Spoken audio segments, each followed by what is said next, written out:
This time on dangerous flights. Whoa, what was that? Heartstopper over the Mediterranean. Holy. A young upstart signs on. Manager, Captain speaking. There's no room for mistakes here now, okay? Yes. Kid is below standards as of right now. Communication breakdown. Tune control. Over a war zone. That's not good.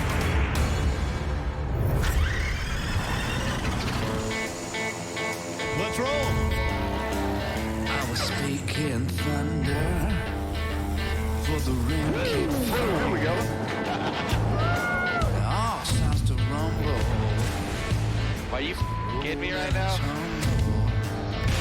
You're crossing the border.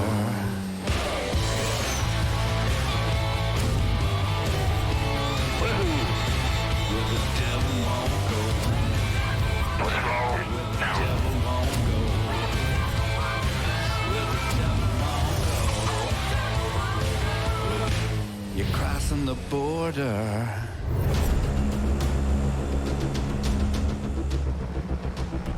Super Pete and the Courchevel. That's right, baby. Yeah. Going to Courchevel. We're landing at Courchevel, which is in the top 10 most dangerous runways in the world. But it's right on our way. We have to do this. This is on the bucket list. Where the hell's the airport? Right there, on. Oh my God. That's not an airport. It's not. We're approaching the holy grail of dangerous airports. I've gotten the specialized training to do it. I'm gonna put my skills to the test. I'm psyched to be here. November 8, November Tango, Roger. The wind is calm, report runway vacated, left apron. 388 November takeoff. Can't stress it enough. This is a very, very serious place to fly into, and we just have to be scrutinizing every single aspect of this airplane. Courchevel's intense. In the middle of the mountains, it's short, it has a huge grade to it, you're landing uphill. This is a high-risk airport. If you use normal techniques, you'll crash your airplane. Altitude 7,000, perfect. Dude, this is nuts. Okay, if we don't see something we like, we're gonna turn right into the valley well before we commit, okay? Roger. Holy cow. That's not supposed to be a runway. That's a mountain you're landing on. No. We're gonna have our speed at 80 exactly, because we can't go around. Okay. Not an option, I can't stress it enough. All right, power and temperatures look good. You're at 82 knots. Correcting? The approach speed into Courchevel is critical. Too slow, you're not gonna make it. Too fast, you're gonna hit the mountain. Looking good, holy.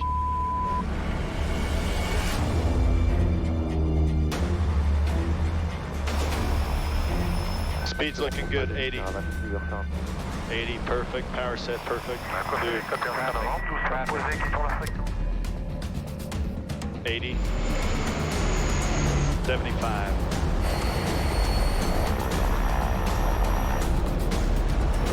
70, 65. Dude, that was awesome. Traffic.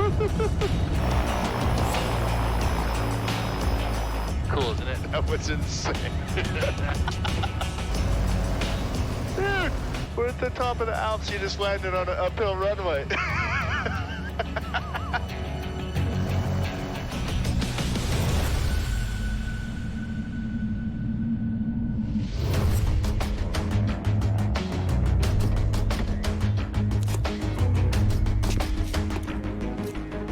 Shazam!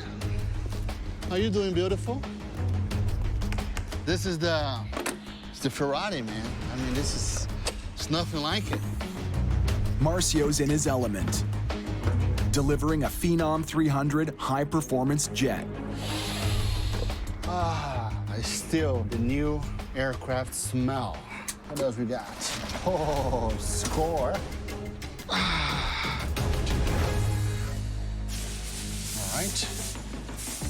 This thing is very, very new. So we'll make sure we keep it nice and pretty. This time around, I'm flying with a new guy. I don't know anything about him, and this concerns me a little bit. I understand he's very young. I haven't met the kid yet. I'm not even sure if he's out of his diapers yet. Manager, Captain speaking from the left-hand side. Lex Pitchler is a 20-year-old upstart in the ferry flying world. Welcome to your board.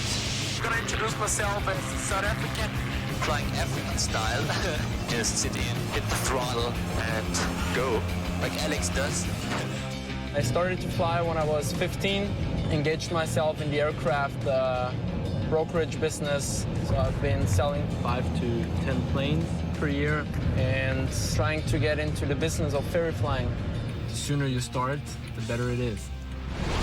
I hope I don't have to babysit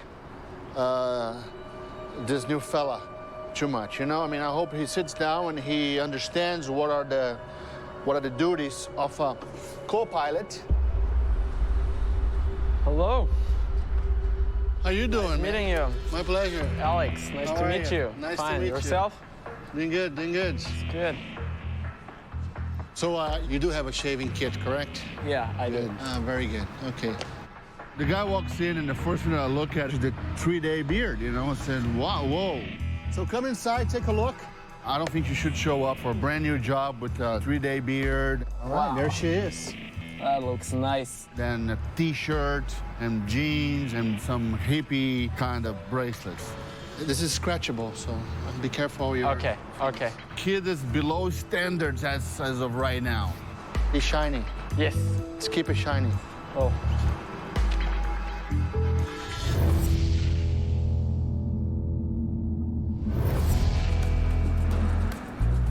Dude, holy we just landed on this. I want Corey to get some exposure into mountain airports. And Courchevel epitomizes what a mountain airport's all about. It's a difficult runway, difficult terrain, and it demands a lot. I want him to see that. He will learn a ton from it. He landed a little late. He did land late. Well, I can definitely see why it's in the top 10 most dangerous airports in the entire world. Oh, yeah, it is. Absolutely. You just greased it on like a champ. Thank you. Thank you. I gotta believe that the takeoff's almost as intense as the landing. The takeoff is intense. Power set. All right, big boy. Let's go get after it.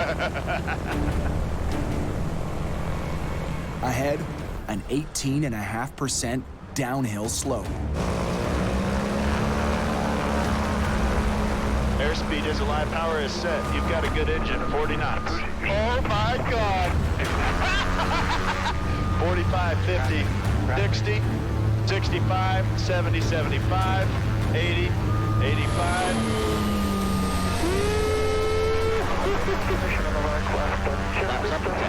More like launching from a ski jump than a runway. And it's just a straight drop off. Oh my God. That is wild. Corey and Pete are now more than halfway through their 17,500 kilometer journey from the southern United States to Kenya. Got some lightning coming up, Pete. Yeah.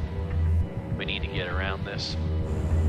Control November 388, November take go. We'd like to deviate about 10 degrees left for weather. On this trip, Corey's a captain in training. Look at all these lightning strikes coming up. Yep. Gonna be bumpy.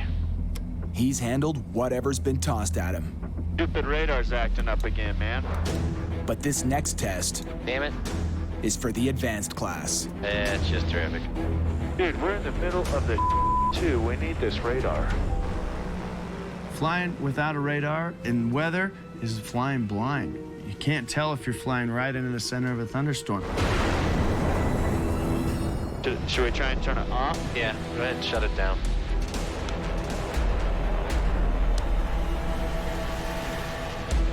Son of a stupid things work great until we need it. There's thunderstorms all over the place. We're gonna have lightning strikes now. God.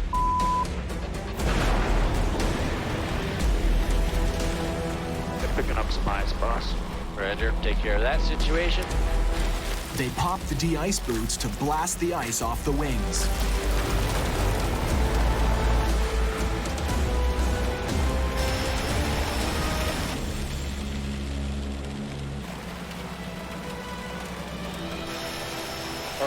like that. Come on, blue sky. That is wonderful. And we just came out of the storm. Thank God. Hey, inertial separator coming on. Whoa, what was that? What was that? I don't know. I mean, it was a loud, huge thud. The very worst thing you want to hear when you're flying over the ocean, out of range of gliding distance to any airport or any land for that matter. Pressures and temperatures look good. ITT temp looks good. RPM's good. Prop's good. Torque is good. I'll fly 09. Holy Yeah, that is bizarre. I wonder if it was some ice or something like that. Very possible.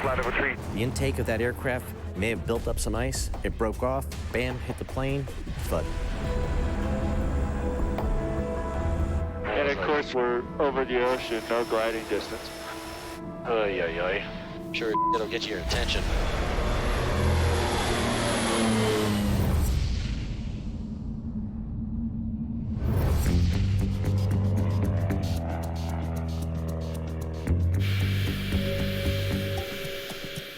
Let's get out of here, man. Are you ready for this?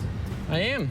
Leading edge is okay. No damage. For Lex, it's the first time ever riding shotgun in a jet. We're gonna do a high performance takeoff out of here, Okay. just so you can feel what this thing can do. Okay. I'm gonna knock your socks off now. Let's see it. The Phenom delivery will be a marathon. More than 7,000 kilometers of open ocean where planes actually drop off the radar. They'll land in a zone famous for fast-changing weather, and in India, famous for its red tape. Then navigate some of the world's busiest airspace to deliver in Singapore, a trip stretching over 40% of the globe.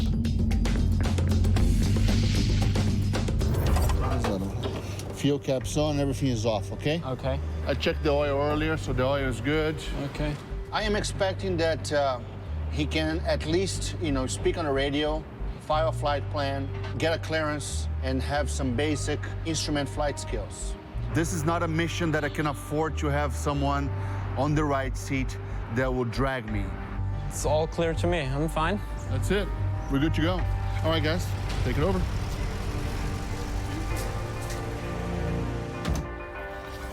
Lots of pilots fly for 20, 30 years, and they never have the opportunity to go on the Phenom. So I want to prove myself.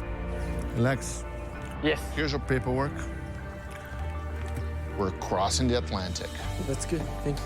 You're welcome. You have to know this might be a once-in-your-lifetime chance. This is aviation to a new level.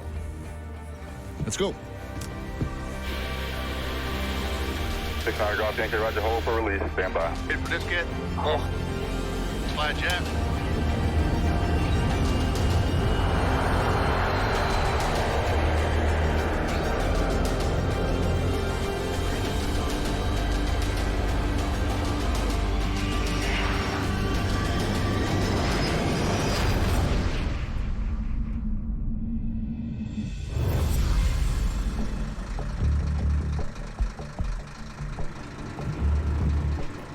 Now I'm gonna take a better look in here and have you operate the separator. Okay. Pete and Corey are playing detective. Okay, you ready? The mystery, Go ahead. what's behind their engine thud. Again, in this position, if ice enters the engine, it will exit through here. It won't go right up into the engine. So when you close that, there could have been a little bit of ice, and it came off and made this thud. Sure scared the out of me for a second. Sure. But it's looking good. And it's not the only thing that looks solid. Corey's clinched his next delivery deal. Hello. Carrie, what's going on? It's Corey. Hey, Corey. How's it going, bud? Hey, Corey, how's it going? Hey, Claire. What's going on? Hey, I just wanted to give you a quick update that Uruguay flight is coming together. All right. I've just got one more little hoop I got to work through, but it's going to happen. Hey, that's great. Claire and I just got back from doing a little flying. I'm getting her up to speed on her co-pilot skills here, so. Yeah, that's sweet. I can't wait. No, I'm excited for you, Claire. This is going to be a great experience. It's going to be fun. Awesome. Take it easy on your old man. Will do, Corey. Okay, guys, talk to you soon. Sounds good, boss. We'll talk to you later. Sweet. Jump good.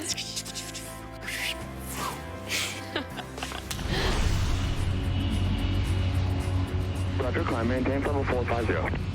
Climbing and maintaining level 450, Phenom 600 Golf Yankee. Attaboy. With Marcio, you don't earn respect.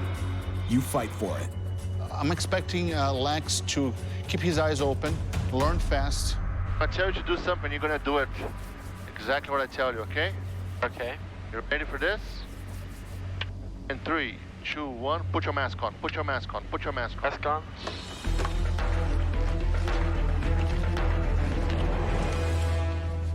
I already got killed.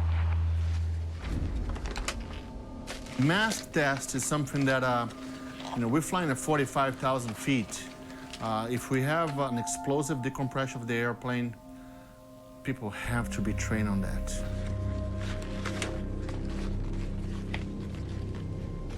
Ladies and gentlemen, the aviation industry is sorry to inform you that your son is dead. 31 seconds. When it comes to oxygen, Marcio knows how fast things can go downhill. Feeling a little bit of signs of low oxygen? On his last flight, Marcio's brain was oxygen starved. I don't know what's going on. Feeling all right, Marcio. He couldn't think straight enough to get his mask working. On a solo flight, it could have been deadly. Only 1 out of 10 guys can do this proficient. Show me. Yeah, sure. So, boom, something happens.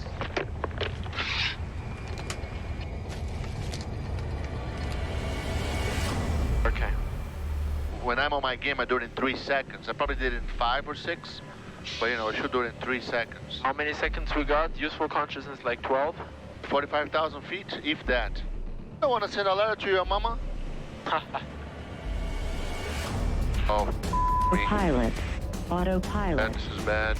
Autopilot. Oh, come on!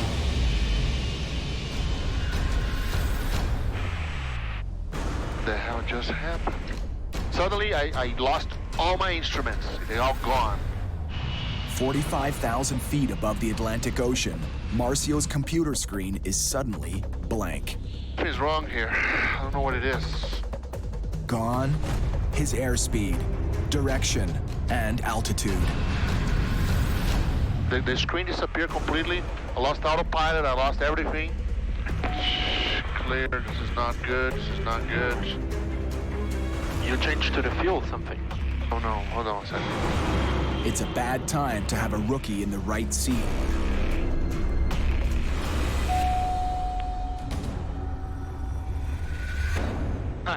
The flight director's back on. Autopilots. What the hell just happened? Any system can fail on every plane. Every airplane. Doesn't matter who you are. This was malfunction number 1. Is there something behind it? We're crossing the Atlantic. What if this had happened right during my approach, my turn, that I'm, looking at it? Do I have Lex fly it?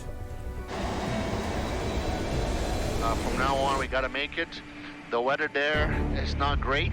If it doesn't improve, we're gonna have to go somewhere else, okay? With a faulty computer and a green co-pilot, Marcio won't risk a bad weather landing in the $8 million Phenom. Weather report, wind 17 knots, visibility 6 kilometers, clouds scattered 500 feet. Okay, the weather's, it's down to the worst now. I don't want to do this. We're definitely gonna have to alternate now. November 69er Golf Yankee. Would like to proceed to the alternate Lima Papa Lima Alpha due to the weather. Weather is a lot better there. It's a very long runway.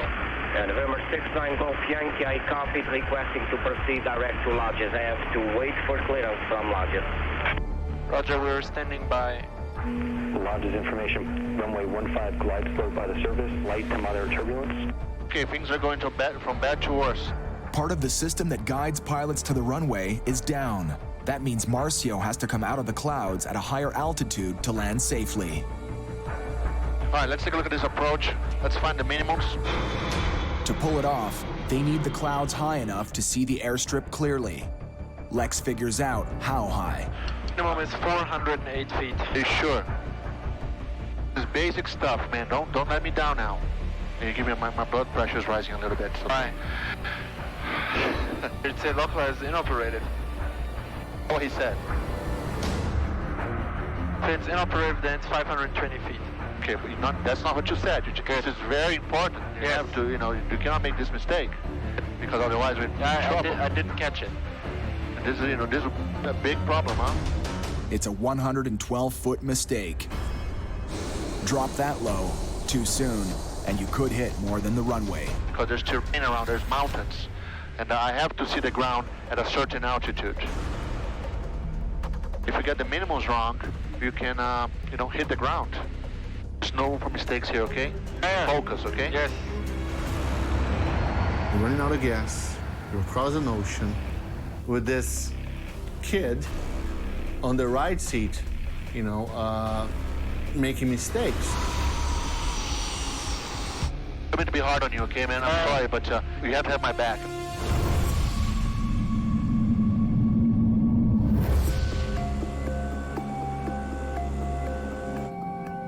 See what's up ahead, Corey? Oh, I see Africa.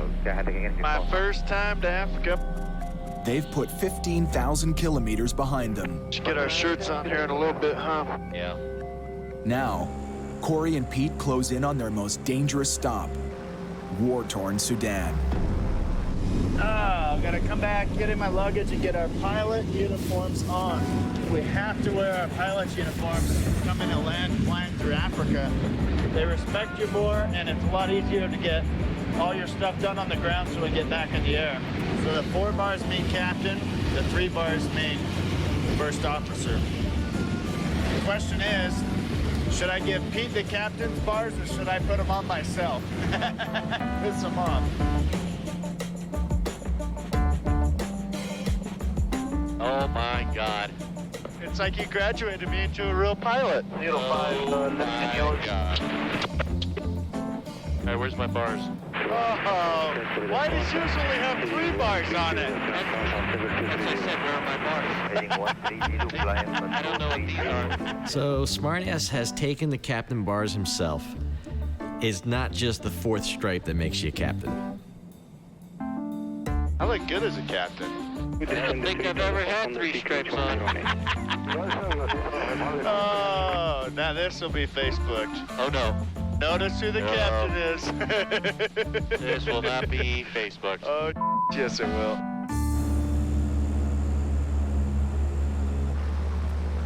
Five minutes till we're into Sudan.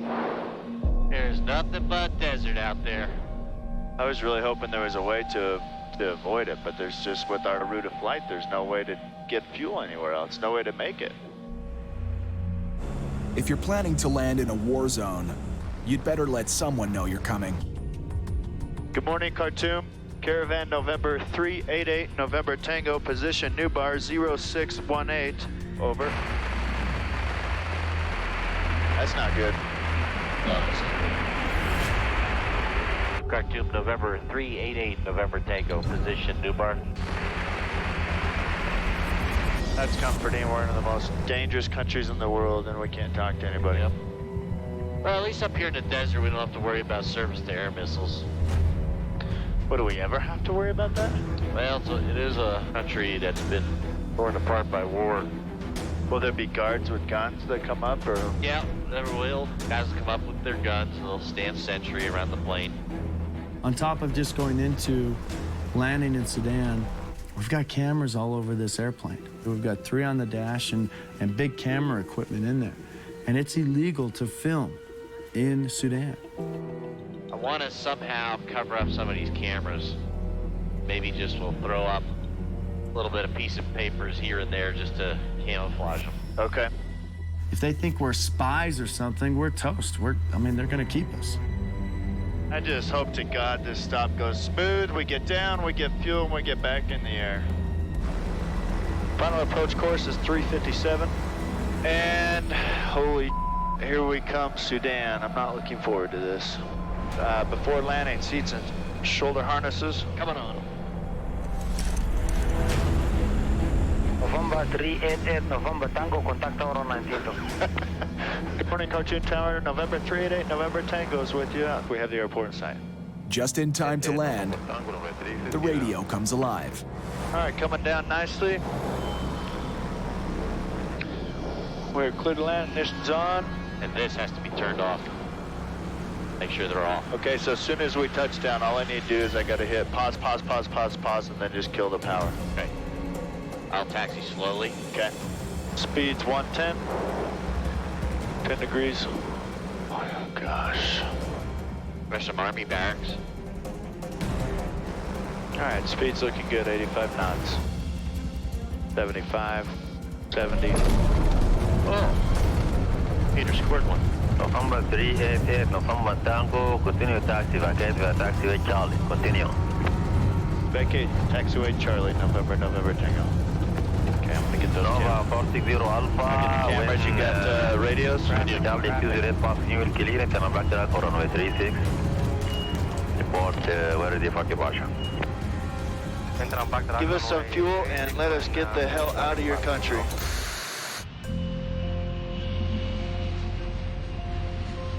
We're gonna go to Lima, Papa. We're gonna go to Lima Alpha. Is it again? Lima Papa Lima Alpha. Lima Papa Lima Alpha. It's Lajes. Lajes Airport. Low on fuel, Marcio and Lex need to put this bird down. Good afternoon. Proceed direct to Wendy and maintain flight level 150 and hold. But now, they're stuck in a holding pattern. He's like kidding. Can you give me an EFC, please, for holding?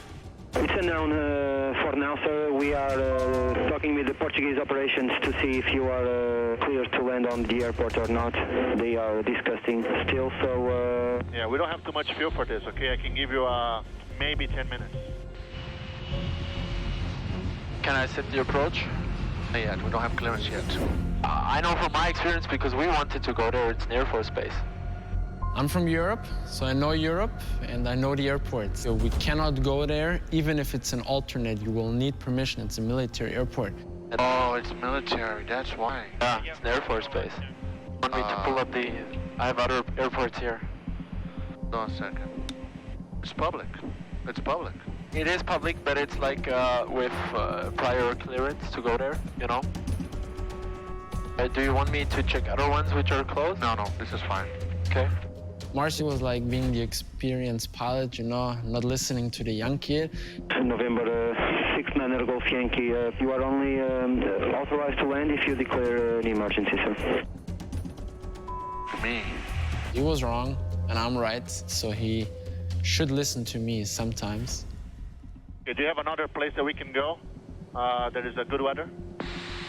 I would say 65 to 70 miles to the south, which will be Ponte Delgada, and proceed direct Papa Delta from present position.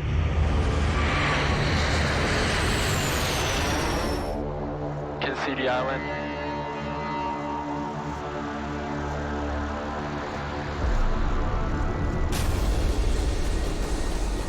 Bank is good. Okay, you should have the runway coming up here. Okay. Wind is presently 37.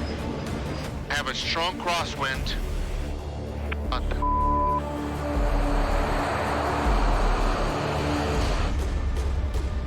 This is crazy. Play on my speed now, okay? Yes, 125, 124. On my speed, don't do anything but on my speed, that's all I need to do. 125. 20. Beautiful. Come on, baby. Come on. We're on the ground. Right there. No. There you go. That's what Daddy likes. That's why they pay me the big bucks. Very nice. It was a very nasty wind. Wait a minute, let me get my heart over here from the ground and put it back on.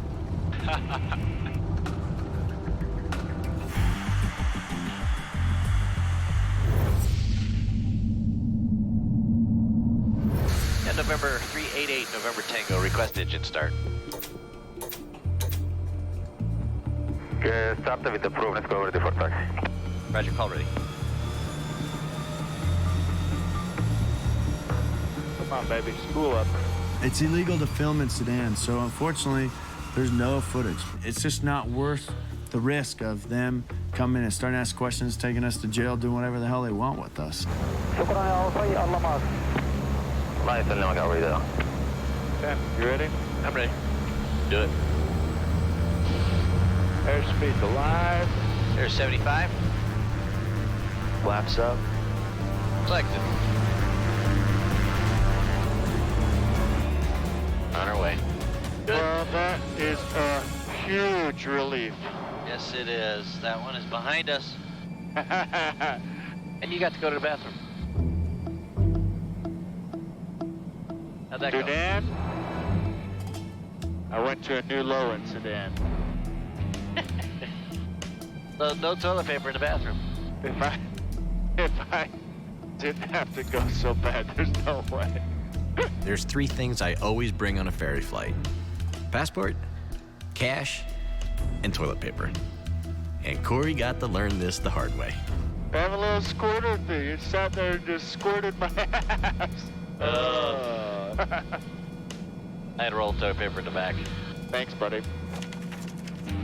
Appreciate you looking out for me, teaching the ways of international travel. Absolutely.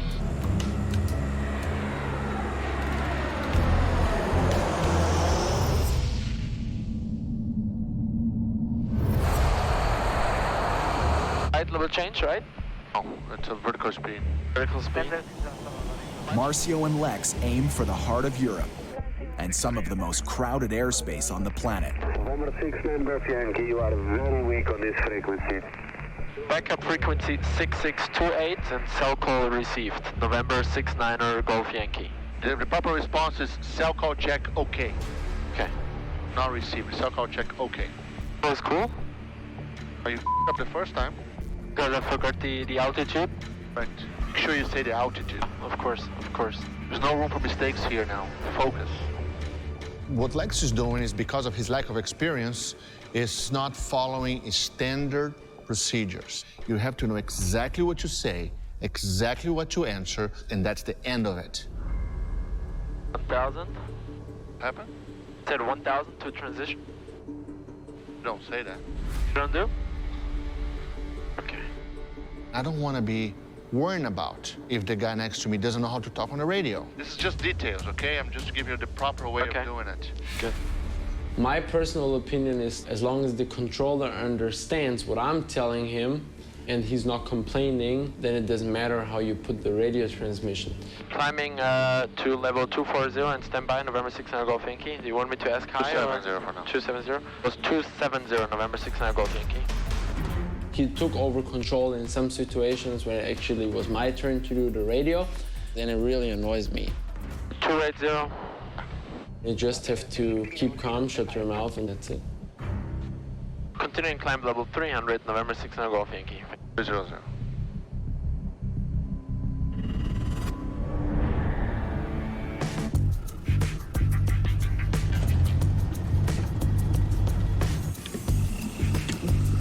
Bueno, ¿cómo estamos? ¿Todo bien? Ay, cansado. So we gotta go find some paella and some Rioja red wine. That'll be awesome. I'm very happy now. You happy? I'm okay. Just okay. I'm okay. Is that it? You're not leaving us? No, I'm not leaving you unless you want me to. No, I don't want you to leave. Just have to diffuse the situation with Lex. He doesn't look happy, so we're gonna diffuse that right now. Now, Lex, Yes. you can clearly tell that you're not too happy. So, Yes. tell me what's going on in your mind, so we can talk about it. For me, it's just when I'm like, you know, when you say I'm doing the radio, then I would like to do that, you know. So when you say I can do the gear, then I would like to do the gear. I know that in between us there are several experiences and thousands of hours. Just remember one thing. Yes, please. You're gonna have an opportunity to swing the gear and to touch those little buttons. Yes. Hundreds of times. Yes. In your life. That's but you true. have to live to do that. Yes. I care that they go back to their mama in one piece. If their heart is broken, I'm sorry.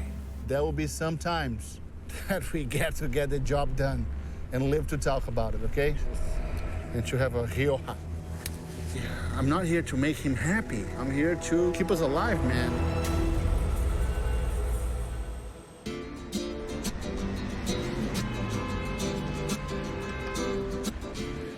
That'll be good. Segway. Can you take a picture of me, Papi? Of course, I can. European style. We had a tough day yesterday. Today is a rewind. Today is the day to recover body and soul. A real professional one, right? Yeah. Let me paint my hair, man. Look at my hair. Hold on. Well, yesterday it ended up kind of a mess. Ah, that's a nice one. Good? Marcio was really stressed. Oh, yeah. You look like a happy pilot. Bottom line, Marcio needs to be happy, needs to get whatever he wants. Capitano. Make it nice, make it nice. And that's it. Has to be that way. Taking the hell out of it. Wow, this is awesome. Quoting one of the legends of ferry flying, Mr. Carey. That's why I ferry fly. Ferry fly. Of course, there are some similarities with Lex. When I was growing up down in Brazil, I would stay at the airport. And every pilot that would come in and say, hey, can I go with you? Can I go with you? You know, and I think a lot of these guys, they got tired of me and said, Marcio, okay, you come with me now. Exactly what Lex did. I said, okay, let's go, kid. You know, someone helped me before, so let me help you now. With caution, though. Lex is already a hotshot plane broker with plans to break new turf. I would like to get more into that ferry business, and I guess it's the best way, like, to do it now with someone who has the experience. So you want to be in the ferry business? In the ferry industry, yeah. There's a fine line between helping someone get on their way and helping someone that's going to get in your way. Let's change the roles a little bit. Let's say you have a business, you're experienced. Would you train someone that will take that business away from you? No. Give them all the ropes, all the strings that you have to pull. do it, yeah. So you have to understand that. Of course. If you think that I'm trying to hide things from you, it's because I am. All right? For myself, being already so successful at such a young age, it's like he, of course, doesn't want to share all the experience and all the tricks that he has. I cannot feed the snake that's gonna bite me. It's just that simple, you know?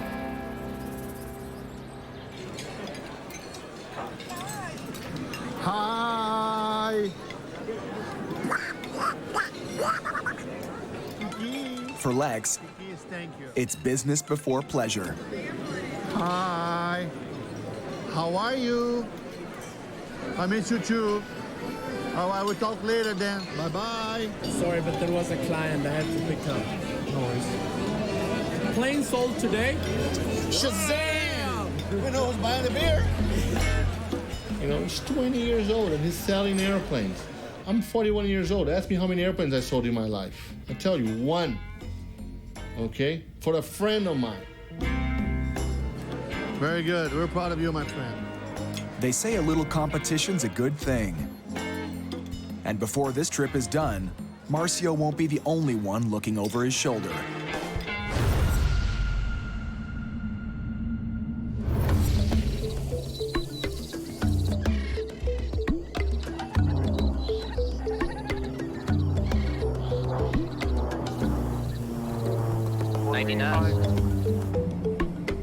When we show up here, I want these guys to know that you're captain. I think we just gotta polish a couple things, my friend. I think you're there. I learned a ton this trip. After 3 continents and 17,000 kilometers, Corey and Pete close in on their destination. You got the right attitude, you want to learn, and you want to do it right, and I like that. Corey's first trip ever as captain in training earns Pete's seal of approval. A stripe means nothing, it's whether you can carry it or not, right? Right. This is beautiful down here. All right, Corey, we're 8 miles out. Final landing of this epic 60 hours of flight time over 2 weeks of cruising the world for 9,000 miles. Okay, boss, there's the airport. Skinny little bush runway. Holy. All right, full flaps. Roger, 105 and slowing, looking beautiful. What are they talking about short? They haven't been to Courchevel.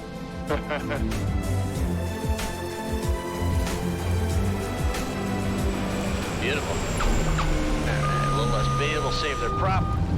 We did it. Hey, right. All the way home. Hey, look where we are. We're in Nanyuki. Nanyuki, Whiskey Victor helicopter is descending from This is awesome. welcome to Nanyuki.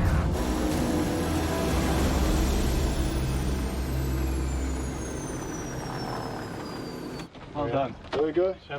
Rick, Corey Benson. How do you do? Welcome. Nice to meet you. Welcome to Kenya. Pete Zaccanino, Rick, nice to meet you. Fantastic. Good to meet you. Well done. So it's been a long haul, huh? It was a fun time though. The plane performed great. Good stuff. Yeah. And when it had to go fast, it went fast. If it didn't need to, it conserved its energy, and it didn't take any. So what is it going to be used for? About 90% of what we do, Corey, is tourism. Why don't you take a quick flight with Rick and go and, he'll show you a little bit. I would. And we'll take you up to Mount Kenya. Awesome. That would be great. Which is a really spectacular flight. Fantastic. Let's do it.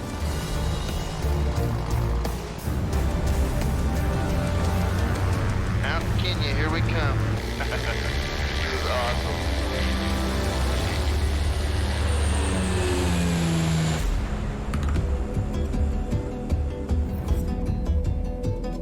Oh, this is amazing, Rick. Well, Mount Kenya is the second tallest mountain in Africa. It's a sacred mountain for the Kikuyu. They believe that God lives at the top, called Mungu. Fantastic, boys. It's fun to see what this plane's gonna do for its everyday life from now on. It's the perfect plane for it. It's a special world up here. I'm having a blast up here.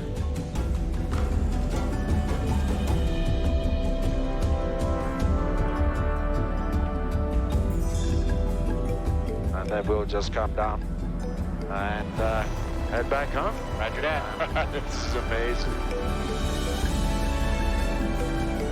Okay, the runway. You are looking where the trees end, okay? Yep. And you can see all the animals at the far end. Oh, yeah.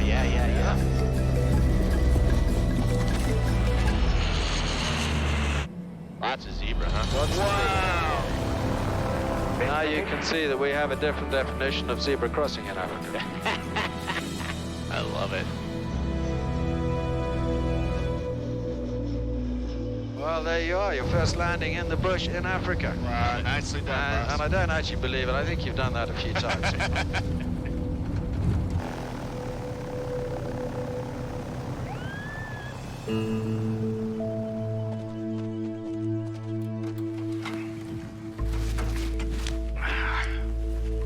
Look at that giraffe. That is so cool. Very lucky. We are lucky, but we worked our ass off to get here. Oh, yeah. Well, we found our way here. We should find our way back. Yeah, you gotta head home. Yeah, I gotta go. Time stops when you're on a ferry trip, but the world doesn't stop. And so I gotta get back to doing other work, other customers, and I can't give up a day. Well, dude, this is the end of another saga. Whoa. Yeah, it's one of those days, it's like, I wish I could stay here for a week and go explore. Oh, man, that would be awesome. But as you know, the stuff is building on the home front. Yeah. Ladies, guys. Great flight, dude. Really good times. Final handoff. Tropic Air's new airplane.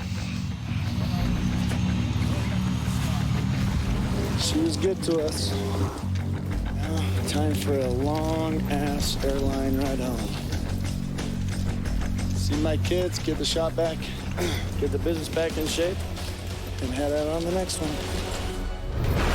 Next time on Dangerous Flights. Good weather to fly? A weather delay could spark fireworks back home. This is going to be the ending of my ferry career or my marriage. I would have to choose. Family Feud Whoa, gotta let it go. We're I 200. need to. I know that. That's what I was just saying. And Lex's new front seat rival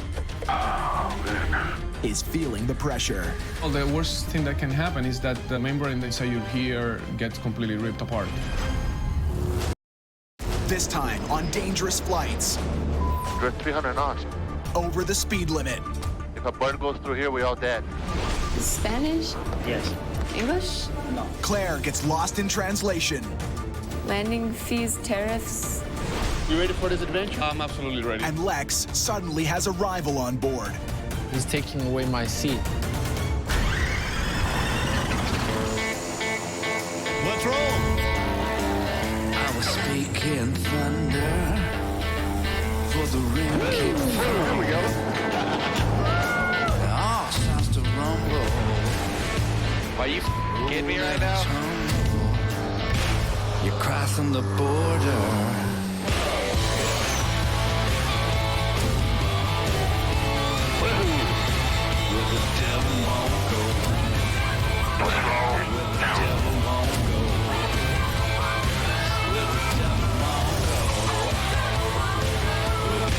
You're crossing the border.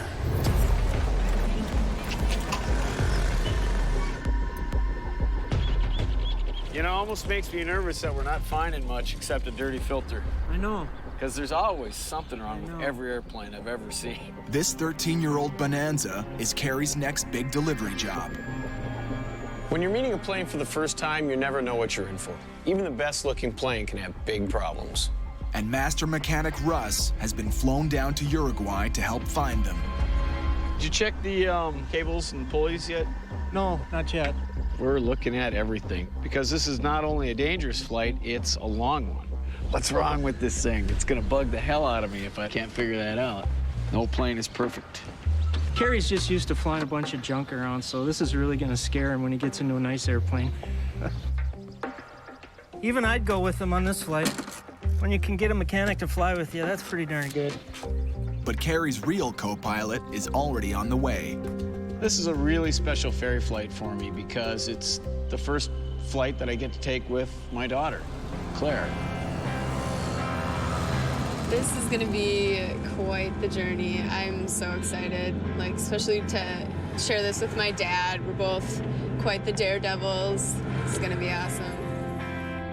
She's already a pilot, and I'm just really excited to share this adventure with her. Oh, here she is now. Hi. Hey, Claire. I'm Russ. Great to All meet right, you. Claire. You sure you don't want to get strapped on top, you know, No, for a wild ride? If it wasn't for the gross weight, I would. I'm gross weight. Yeah, he's pretty dense. Take that however you want. Don't pull it so much. So got a little more slack. We've got a temporary sticker up that'll allow it to enter U.S. airspace under its new registration number. Yeah, you just want to keep it nice and light. Carrie and his 18-year-old daughter will haul this single engine over 8,000 kilometers. Okay, ease off a little on pulling it, Claire. From Uruguay, it's over the Amazon jungle, where sudden storms are known to pull planes out of the sky. And the Caribbean's no pilot's holiday, with mountainous terrain and short runways. Then, on to North Carolina for final delivery. Come here, Claire. Start learning you some stuff. The end goal of my trip for Claire is to ultimately make her a ferry pilot. That would be great. I would love to see her carry on the family business. What you're looking for are loose wires. You want to feel the condition of it. It should feel smooth. All right, so go ahead and stick your hand up in there. It's all smooth. Okay. By the time you're done, Claire, you'll know all about airplanes. Most of it, which you won't want to know. I'd rather just fly the thing. I know you'd rather just fly the thing, but that's not what we do. I know my dad thinks it's important for me to learn the mechanic skills. If I'm going to be off in some other country, it's good to have knowledge of the plane, but it doesn't really appeal to me. I usually find it easier to scoot further forward so you're just laying on the ground directly underneath it. This is fine. I don't want to get dirty. Oh my God, I got my outfit on. That's not why, Dad. Oh my gosh. Shut up. The problem comes when it's got to be his way or the highway. Because I'm the boss. I'm the dad. I'm the captain. Here's Corian. But Carrie's got a boss to answer to as well. Hey, buddy, how you doing? Getting everything all set to leave, and just thought we'd give you a call and touch base. Corey scored this flight, so we have to keep him in the loop. How's the plane? And that thing is so clean, it squeaks. And more importantly, how is your co-pilot? How about, what do you think, Claire? You learned anything yet? Nada. No, I think she's gonna be pretty handy on this trip. That's awesome. Let me know if there's any issues with the plane. All right, Corey, talk to you later. All right. We are Good to go. good to go.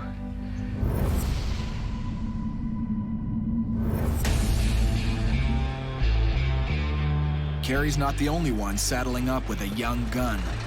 No, this goes right. That goes in the cockpit, yeah. Lex. Yes.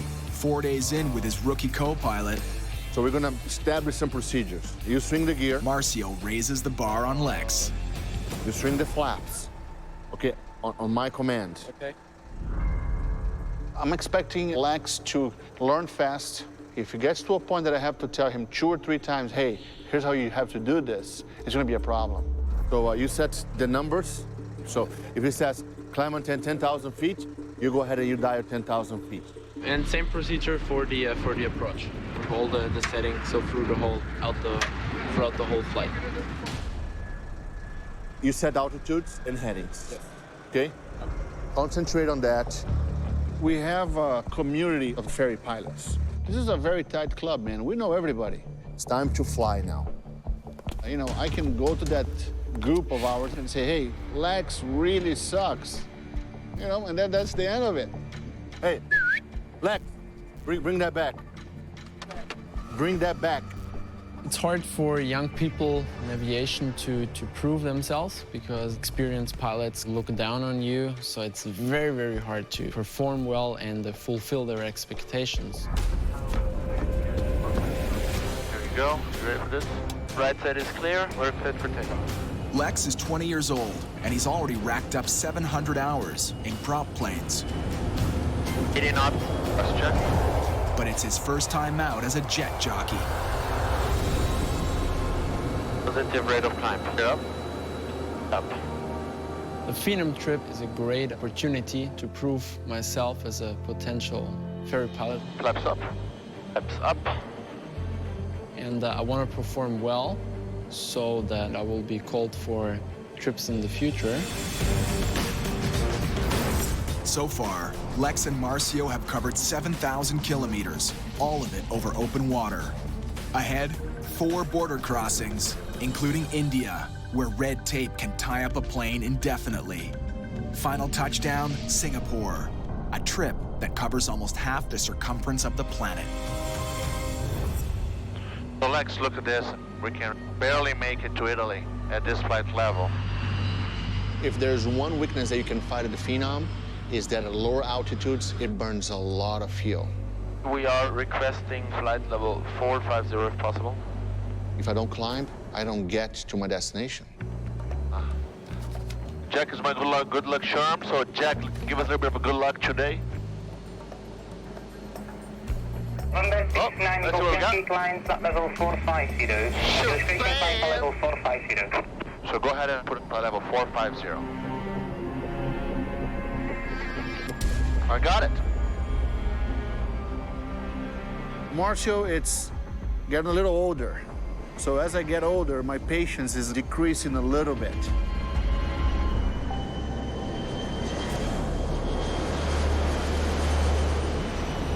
We're gonna fly the flight level profile. Is it okay for you if I set it? Would I prefer to have a guy that I can just, you know, close my eyes and he knows what's going on? Of course. You touch everything, don't you? All right. Go ahead. Touch this one. But then I have to stop and think. I've been in his shoes before. There you go. Now touch this one here. Touch this one. Just touch it or tune it. Tune it a little bit. Make you happy. And it's unfair for me not to help the kid. There you go. Not this one. Touch this one here. This one. Very good. As a young co-pilot, it's always pure fascination to control things, to enter things, to touch things. So I'm pushing all these buttons, and I was about to touch Jack. No, don't touch Jack, man. Don't touch Jack, man. No one ever touches Jack. Go ahead and bring the power down to cruise, max cruise.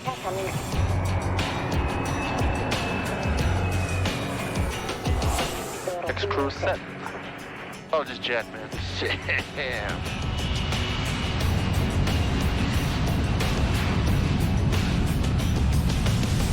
November 600 Golf Yankee, ready for descent.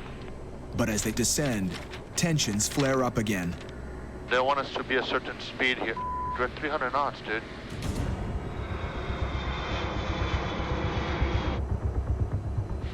The important thing you gotta keep an eye on. See, that's why I need you to have my back. I'm at 300 knots. Pay attention to that, okay? It's a speed below 10,000 feet everywhere. 250 knots. Why did you say something? Below 10,000 feet, that's where most of the birds fly, you have to be at 250 knots or below. It's an international rule, and it has to be followed. Okay. 250 knots. Okay. Because of the windshield, a bird can go through it. If a bird goes through here, we're all dead. If I have this kid making mistakes, it becomes a problem.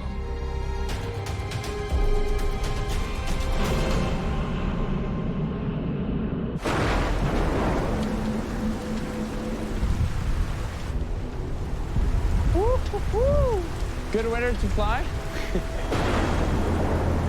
What do you think? I don't think I know. I'm not going anywhere. Look at this. A weather delay could spark a storm on the home front. Well, I have a very, very important deadline to meet. I have to be home. I will be home for my daughter's birthday. Because this is going to be the ending of my ferry career or my marriage. I would have to choose. Hi. Hi. How's it going, Amore?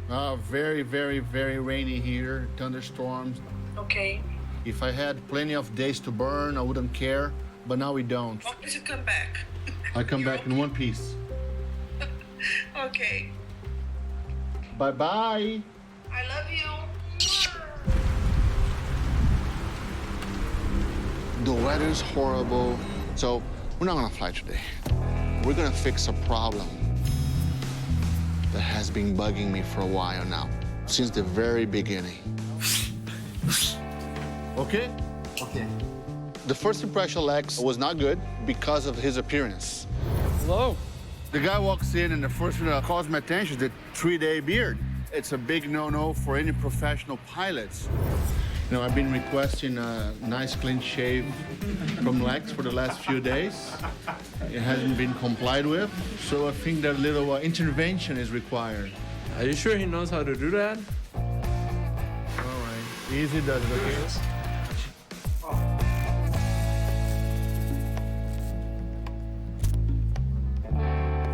Yo, yo, yo, yo, yo. Woo.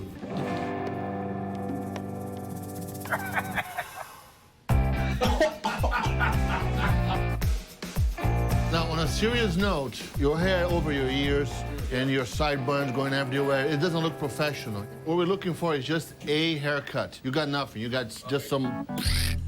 I'm a bit stubborn. I'm young. I want to follow my line, but he's not happy with it. You know, there are some standards that people are expecting. No one would show up, you know, delivering on an airplane looking like a hippie or something, you know?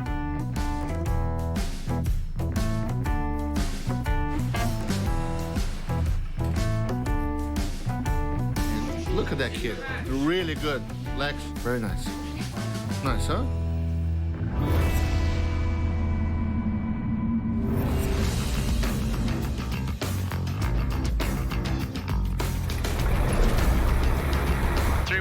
We're ready for takeoff. Clear to take off. And we are off. Like a prom dress. It doesn't really apply with Claire on board. Gonna have to think of something else. Woo! And now we know it'll take off with this much weight. Right on.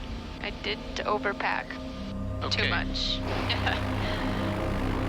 Until now, all Claire's sky time has been closer to home.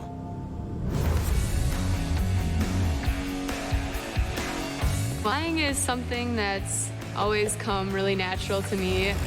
Cessna 71 Victor, taking off on runway 27 Menominee. I mean, I've been brought up flying. There's pictures of me as a baby in a car seat in the plane with my dad. You have just the open air. It's a really crazy feeling of freedom. Left downwind 27 Menominee. It's about time to test that out on a real huge journey and see how it goes. You want to hand fly for a little while? Sure. Get yourself all set. Kick off the autopilot. Go nuts. What I didn't want to have happen on this trip is just have Claire along as a passenger, as baggage, and I just fly. You know, then she could just might as well sit in the back and eat bonbons or something. I picked up a little speed, 157 knots. Kind of nice. Yeah, we're cruising. I've nicknamed her Supergirl. She was super easy to teach how to ski. She got her scuba rating at 14. Learned how to skydive in 4 jumps, where it normally takes somebody a minimum of 7. Her mother says she's maybe just a little bit too like me, and for that I'm sorry, but We're climbing, so pushing just a trim. Whoa! Easy does it there, Sparky. What the heck? I've never flown something so touchy before. Yep. This plane is pretty new compared to what I'm used to flying, so all of the controls are in pretty good condition, which, weirdly enough, it kind of made me struggle a little bit at first. This plane flies a lot faster. When you adjust it, real gentle like. One thing at a time. Get your wings level. Go back on your heading. Oh, I gotta get in my heading. Close enough. Adjust your trim a little bit. Push it. Push a little bit. Don't let go of the. Don't let go. Dad, I got it. I might be an 18-year-old girl, you know, freshman in college, whatever, but I am a competent pilot and I'm here to do business. I wouldn't be along for the ride if I wasn't. It's gonna dive. Then adjust it a little bit more. But I mean, you gotta let it go. We're I need 200. to. I know, Dad. That's what I was just saying. Yeah, listen. I'm not the type of person that lets people push me around. Simple as that. Not gonna tolerate it. If my dad's pushing me around, he's no different. I'm gonna push back. Hey, don't concentrate on that for too long. Get back. I am in that But it's not that. going down. when Claire and I are flying together and she's at the controls, she needs to listen to me. Safety of the aircraft is in the balance.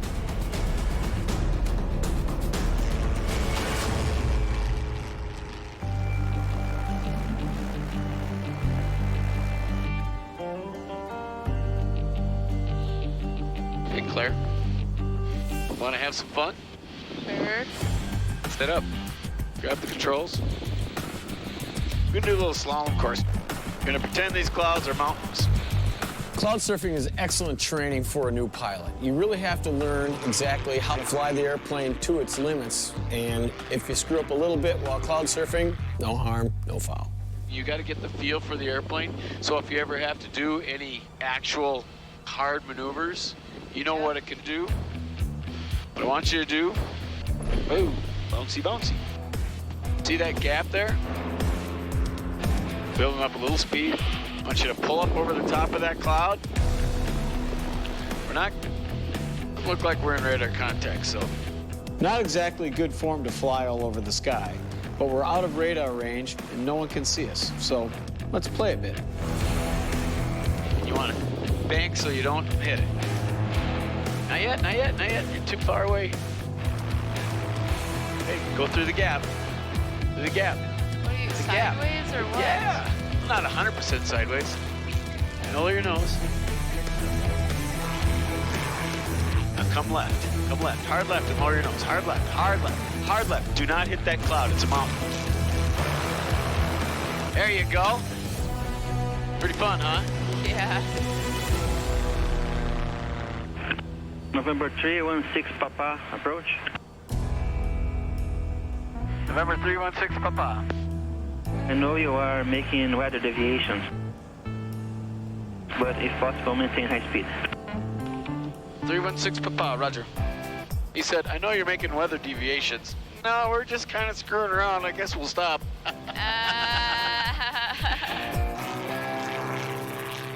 November 316 Papa, check if you can fly free of meteorological formations.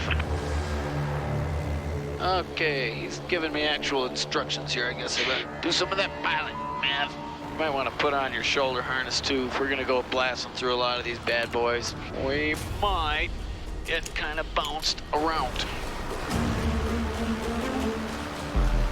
Whoa. Yeah. Oh my gosh.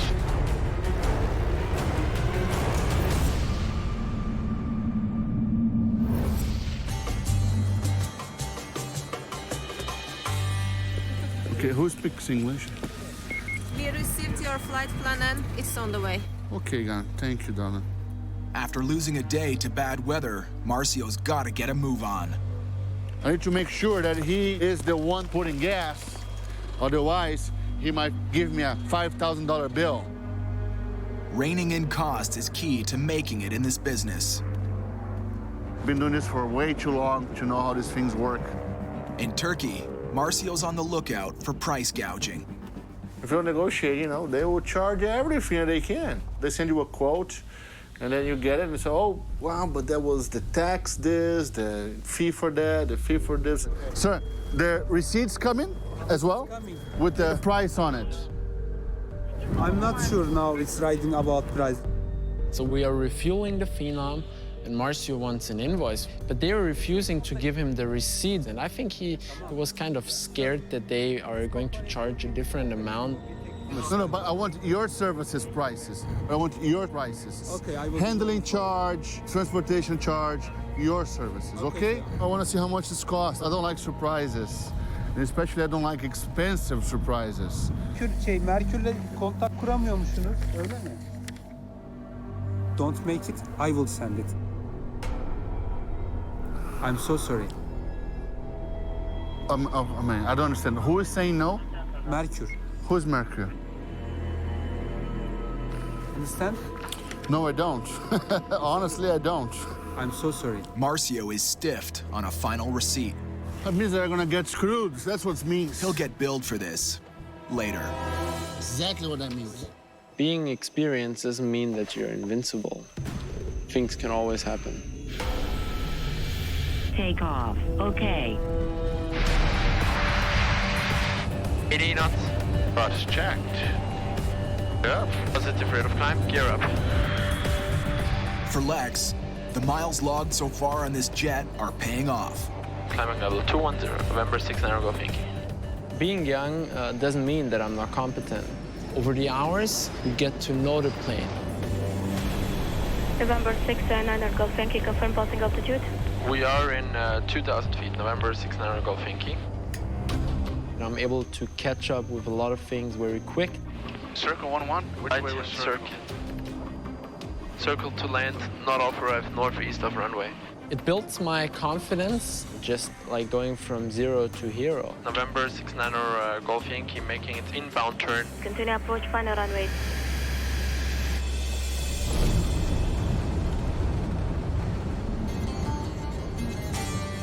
But Lex is about to face a whole new challenge. Competition. Today we're picking up a new crew member. We're gonna take him all the way to Singapore. Captain Amaury Rivera. You must be Marcio. Amaury, huh? Amaury Rivera, nice meeting you, sir. Nice to meet you. How are you? Nice to meet Amaury used to pilot this jet for its old owner. you. Miss her? I'm very glad that you actually took very good care of my plane. Or at least what it used to be my airplane. Now he has to prove himself to the new owner. So Marcio will be testing him on the next leg of this journey. Good, you ready for this adventure? I'm absolutely ready, yes. Very good, very good. I see Amaury and I'm thinking like, does he really have to fly with us to Singapore? We gotta get going. No problem. And let me know if there's anything that you need me to do for the flight, okay? He's taking away my seat, my experience that I need so much.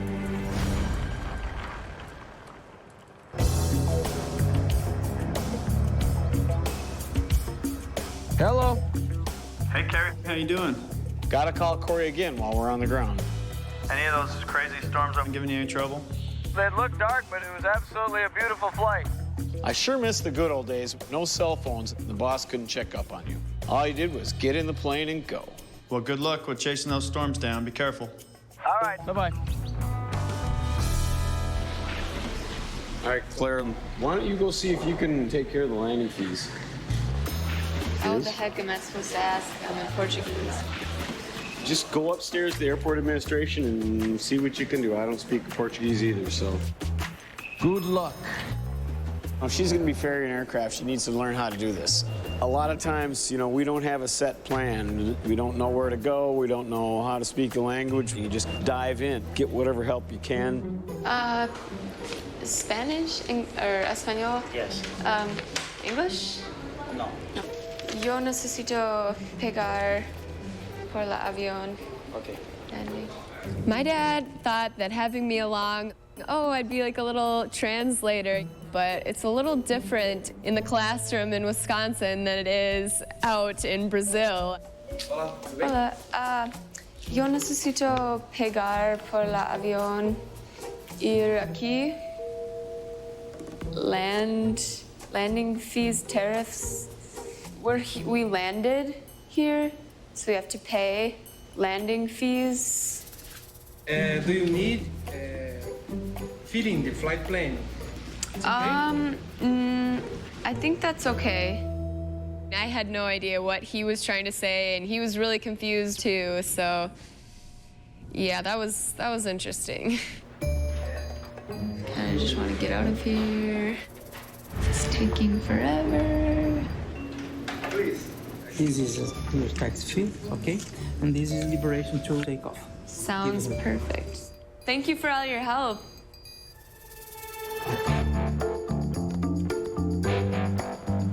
We have till 12 to take off.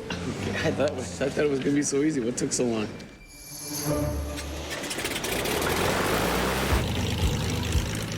You want to do this takeoff, Claire? Oh.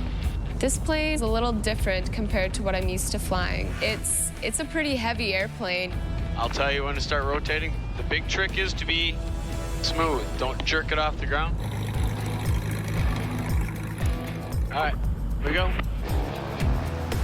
A little faster. It's not an easy plane to take off. You have to be easy on the control. Okay, speed's a lot. Right away it jerked, and I'm kind of startled by that. That's a good attitude. Nicely done, Claire.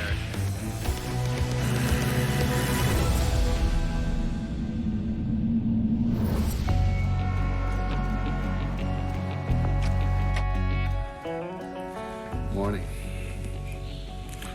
Should be about 10 minutes prior to 4 o'clock in the morning.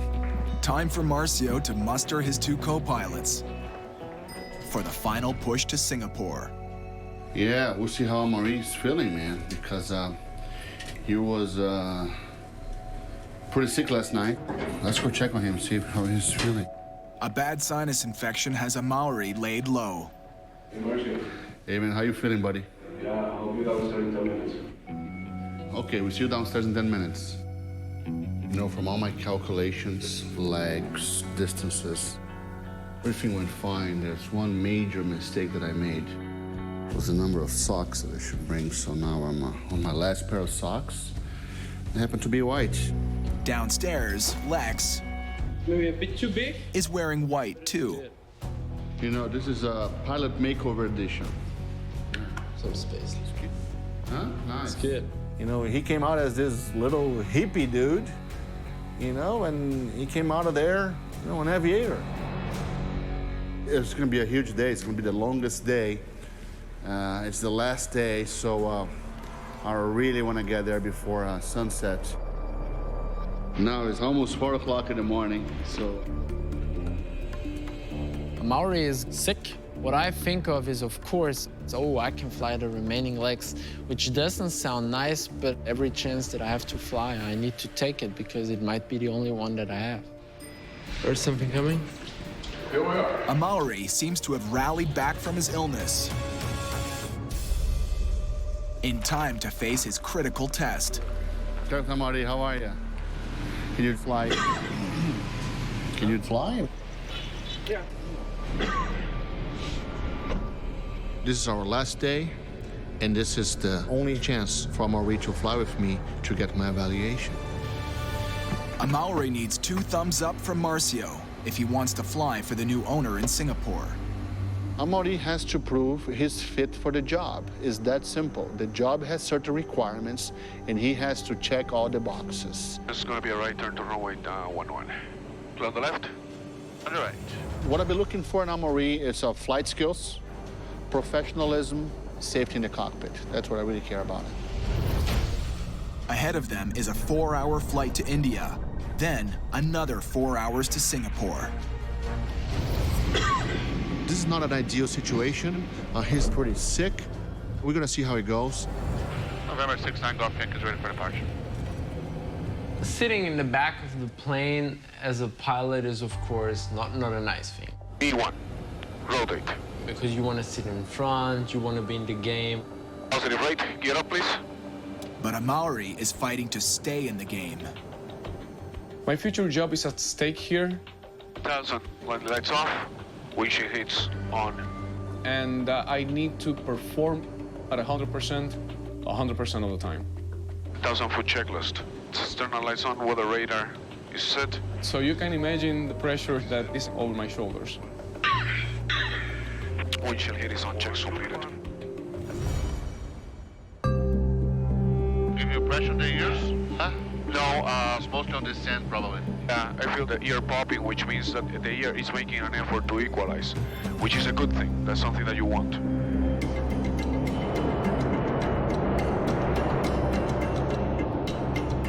Almost there, man. You comfortable doing this stuff, man? Flying alone here? And, I've done it. But I'm talking about Singapore and like that.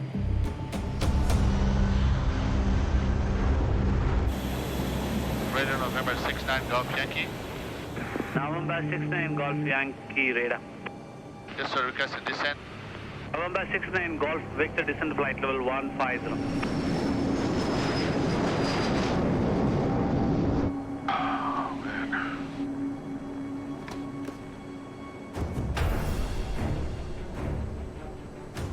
You comfortable doing this, man? I'm feeling pressure in the air. We can't do it lower than this.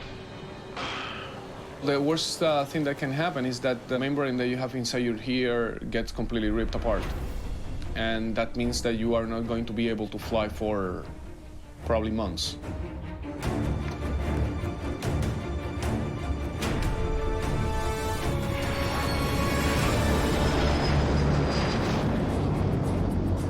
Golf Yankee runway 07 clear to land, wind 180 degrees 06 knot. 81, good day, November 69 Golf Yankee. Level off here, please. Level off. Oh.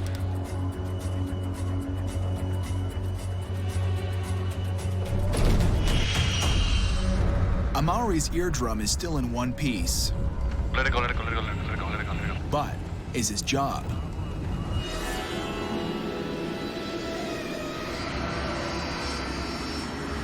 Maori. So, my recommendation would be a positive one for the owners. I think you are safe, you know, no issues. I'll tell them. Thank you. Thank you. Well, that's my fuel truck. Here, red tape is a national tradition.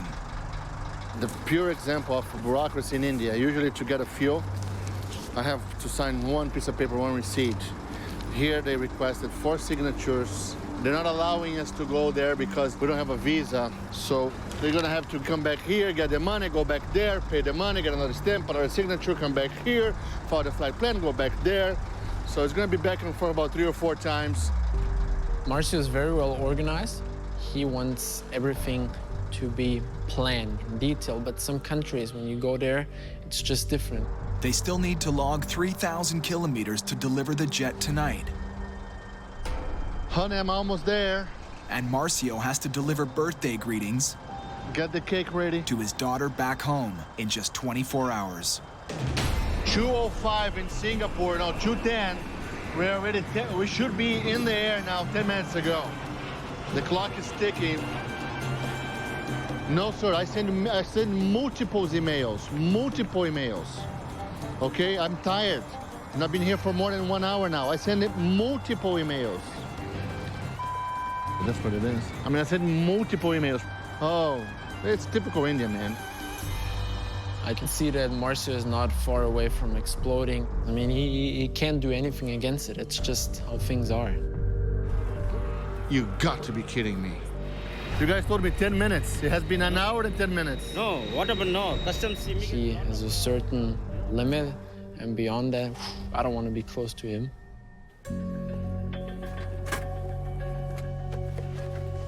Number 69 Golf Yankee, stand by. Standing by, 69 Golf Yankee. We're still waiting for the bureaucracy to make its way to the tower now. We paid, we cleared, but now he's waiting for one last something to let us go. Number 69 Golf Yankee, start approved, runway 07, QNH 1011. Here we go. Speed is alive, engine instruments all in the green.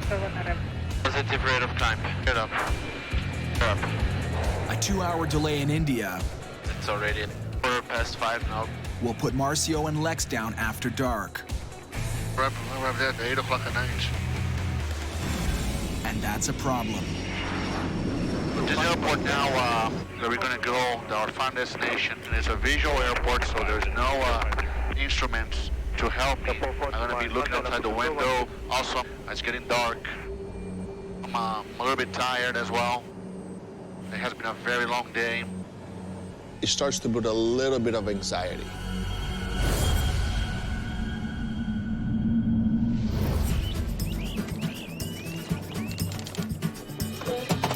Woo. It's a hot one. Now this feels like Brazil. On the edge of the Amazon, Carrie and his daughter Claire face 4 hours across solid jungle. Yeah, there's that super high, hot humidity I missed so much. When you're heading into an area that's notorious for bad weather, it's a good idea to check with the locals first. Tem TCU no setor noroeste, que eu passei, né? No setor noroeste ali tem TCU. É a única formação que tem próximo.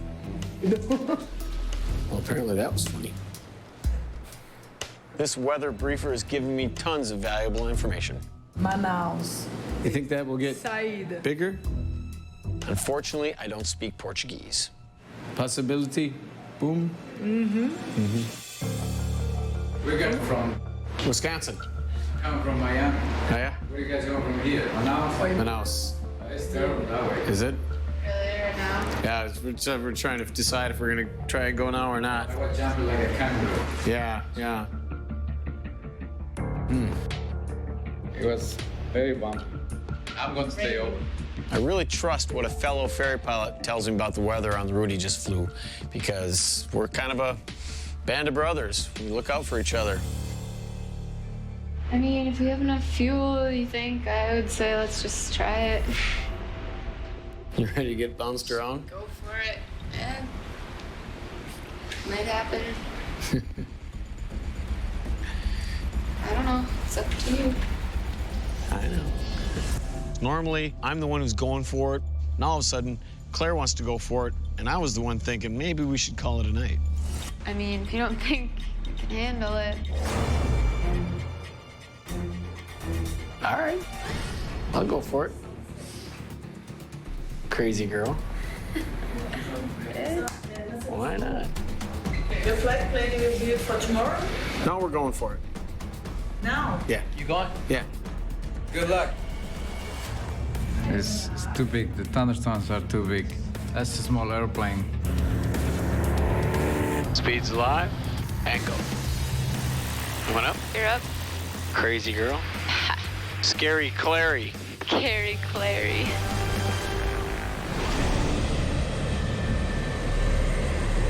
Sir, very last landing, a little bit of turbulence, a little bit of weather. With Amaury's test flight over, Lex is back in the hot seat. Descending 4,000 feet, November Golf Yankee. Singapore has 6 airports. That's right there. I think it's right there. Theirs The airport? I think so. Has no automated guidance system to bring them in. It's here. It's still quite far. They'll have to find it by sight.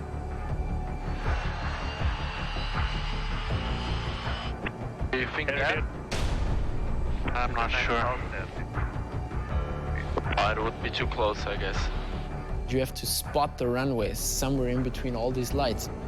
There are many lights out there. It's dark. I don't know the city.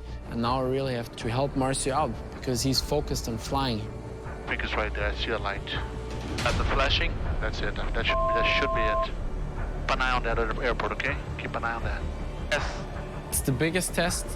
I need to focus. I need to look out and make sure that we don't fly into some other airspace. It can be fatal to mess up in that situation. Right turn 180 November Golf Yankee. Now Lex has to line up the runway.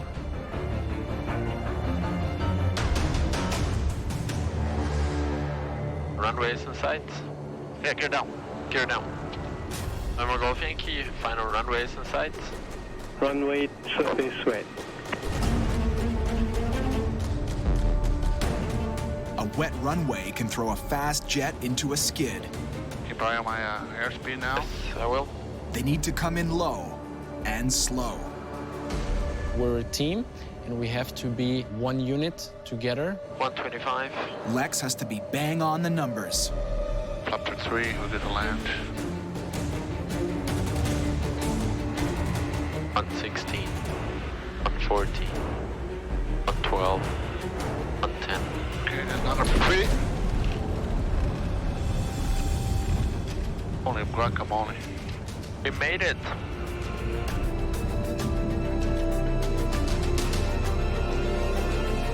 Shazam for one last time. We are here. Who's your daddy? Good evening, gentlemen. Finally here. They've knocked down 19,000 kilometers. Nice, well done. Thank you. And made a co-pilot out of a kid. Lex was exposed to many lessons that might have changed him forever. By the end, Marcio says he wants to fly again with me in the future, and that's all I want, that he's happy to fly with me. In aviation, he still has a lot of things to learn. I'm sure he does. But look at him. I would not be a bit surprised if in a few years, Lex calls me and hires me.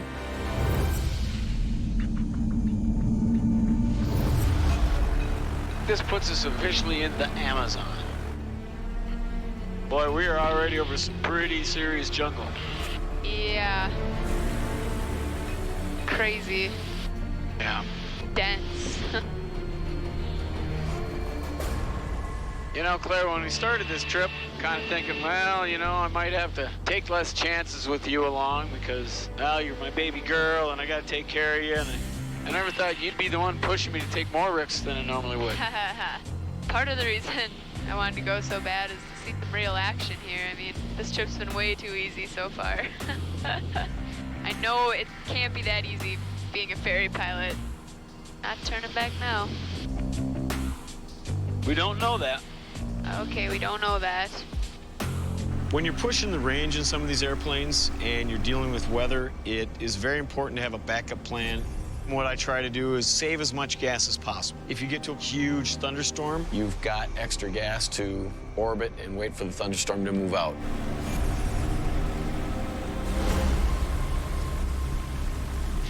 There's good rain coming down. That lightning ahead. Claire said she wanted to go. I decided to say okay. She needs to understand the consequences of her actions and decisions. She's about to find out. All right, well, tighten your seatbelt, Claire, because here's the first storm we got to dodge. That is a huge cluster right straight ahead. Yeah. I've seen some pretty crazy storms. You know, living in Wisconsin, we get our fair share, but Wow, that's a lot of lightning. a storm over the Amazon was something a little different. I don't know how we're going to get around this one. It came in fast and hard. Boy, its visibility is really dropping. We've got sunset in 50 minutes, Yeah, I think this is going to be a real live one here.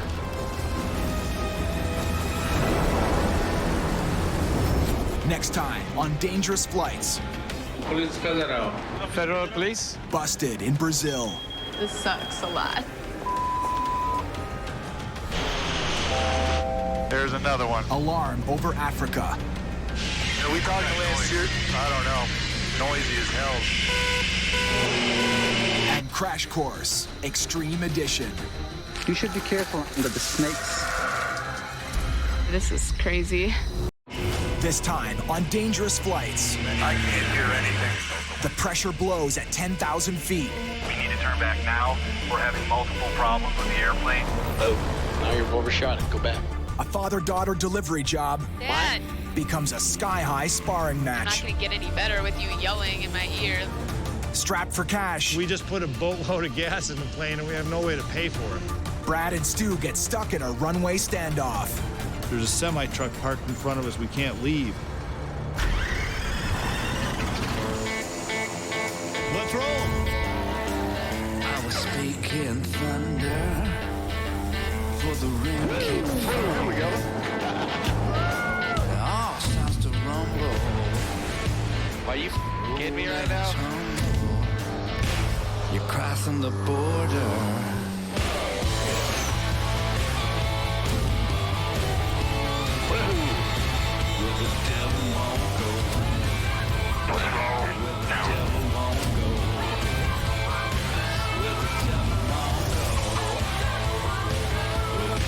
You're crossing the border.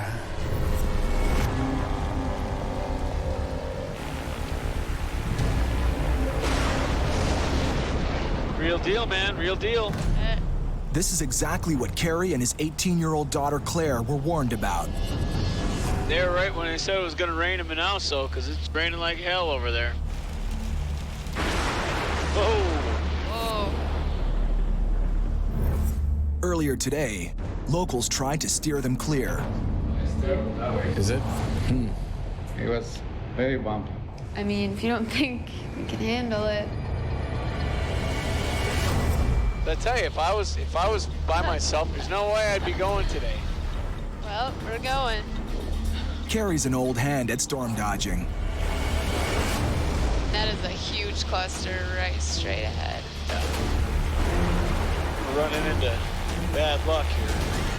But it's turning into an aerial obstacle course. There's another one over there.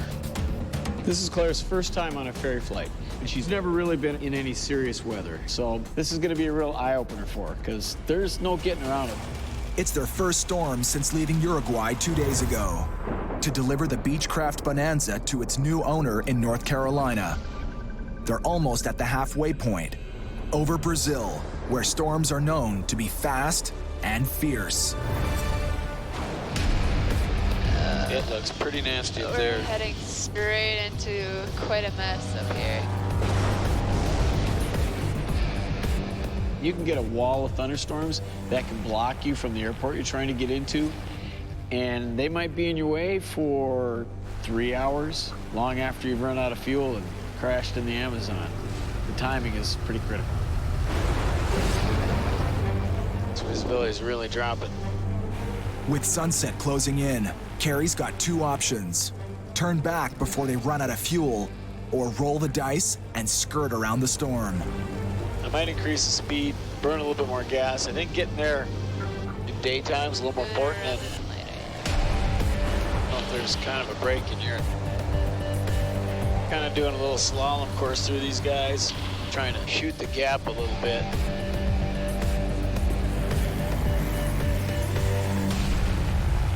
They clear the worst of the storm, Visibility 5,000. but it's left behind a thick trail of cloud. Okay, decision height is 450 feet. Okay, if you don't see the runway yet, I'm going around. Claire needs to spot the runway before the plane gets too low. If I don't see the runway, I have to say that? Yes, decision height. Decision height, I don't see the runway. If I don't, to say that? If you don't, we die.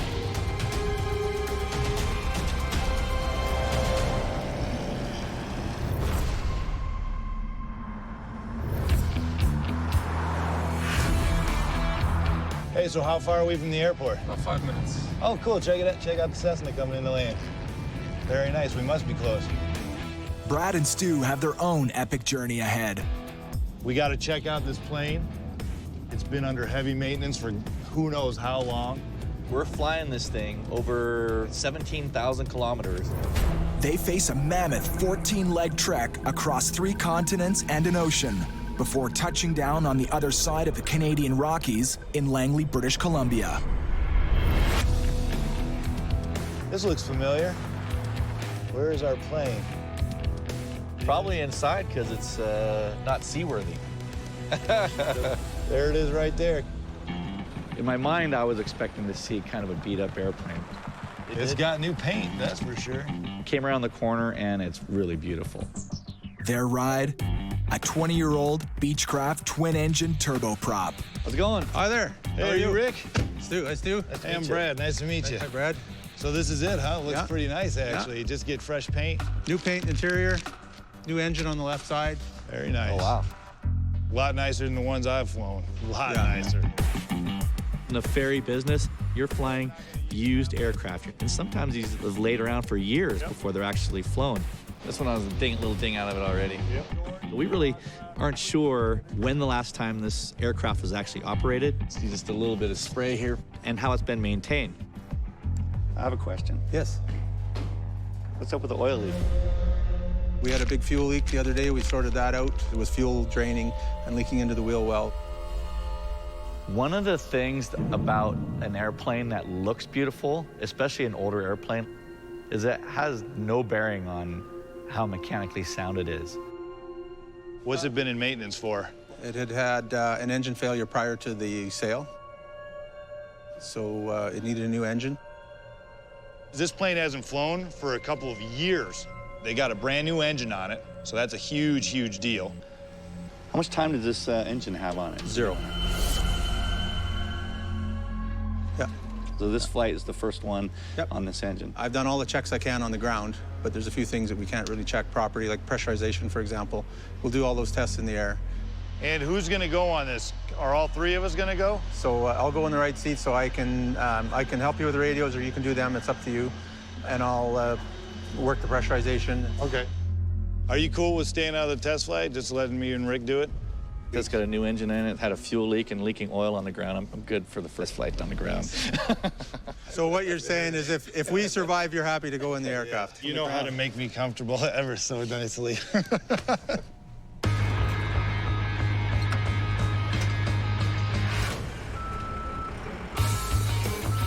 You flown 1900s before? Yeah, I've been flying them for the last 5 years or so. All right, you ready for start? Yep.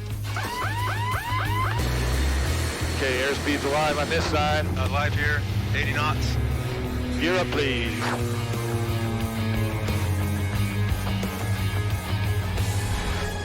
Well, it flies.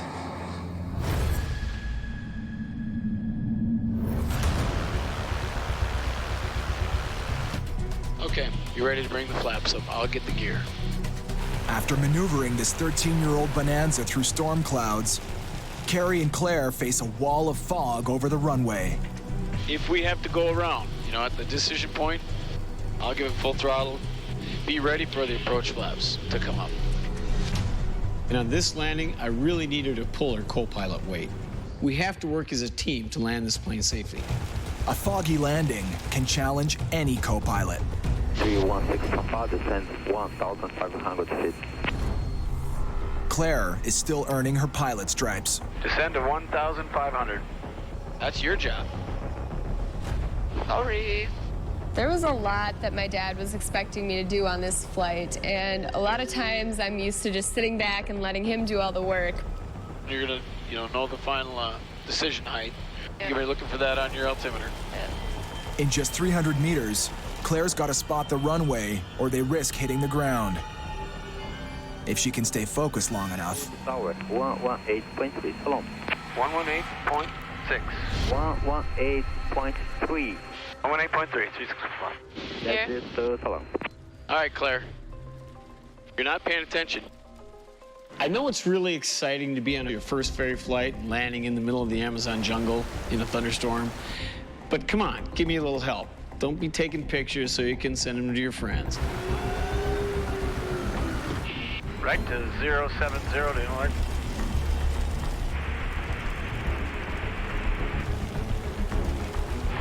Vision altitude. Right on cue, Claire spots the runway. I have the runway.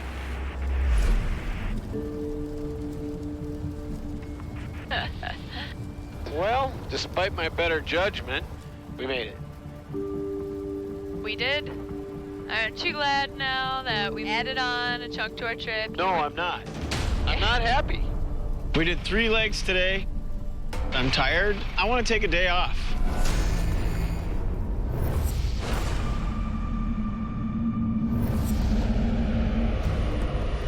It's the first 3 minutes of life for the 1900's new left engine. Environmental failure. But it's the other one that acts up right away. We were climbing through about 8,000 or 9,000 feet, and the red light started going off. The cabin's losing air pressure. Our cabin is climbing at 2,000 feet a minute. Well, we're climbing faster than the aircraft's climbing. The cabin was, 10 or 11,000 feet, meaning we're running out of oxygen. Brad tries a reset. There's another one. Bleed air fail. Fail a second time, eh? Yeah, well, it failed a basically... second. Hold on 1 second. Why aren't these working? Now the new engine stops feeding air pressure to the cabin too. No fire fail. We got a pressure spike. The airplane's designed that if one side fails, the other side is capable of running the whole system. The new engine was not capable of doing that.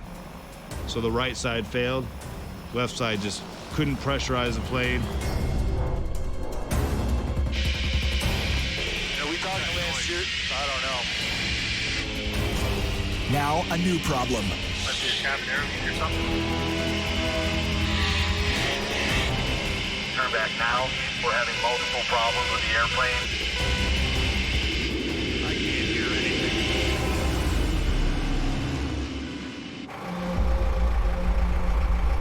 We're here safe and sound. I mean, I said, let's go for it, and pushed him into it, kind of. And hey, we made it. It was fine. Well, how much real? I don't see why we can't just do the same tomorrow. But after pinning more than 3,300 kilometers of sky time in only 3 days, Thank you. Carrie has other ideas. I want to take a day off.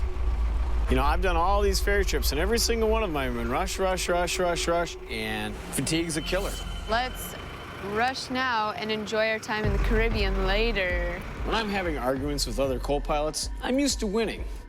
When I'm dealing with Claire, it's like arguing with myself, and that can be kind of tough. We can still enjoy our time in the Caribbean. Not as much.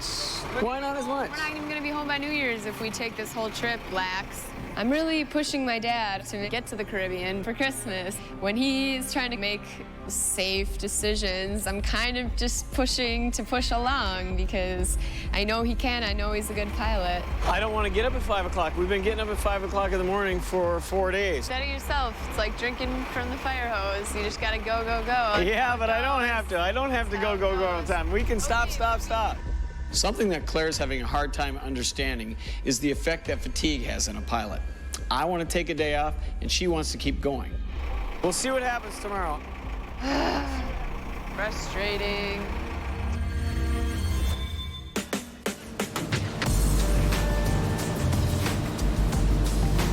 Hey, Claire, gotta get a picture of me driving a boat on the Amazon.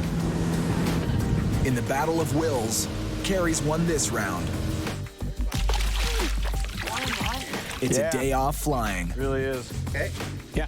When I say no to my dad at home, I'm just being an annoying teenage daughter, but here I'm his co-pilot, so I kind of have to do what he says. But this is no hammocks and beer-filled afternoon. I think this is some serious jungle. Flying over 600 and some miles of jungle in a single-engine aircraft is pretty dangerous, actually. Any one of 1,000 things can go wrong, and boom, we're in the jungle. Carrie's already had one close call.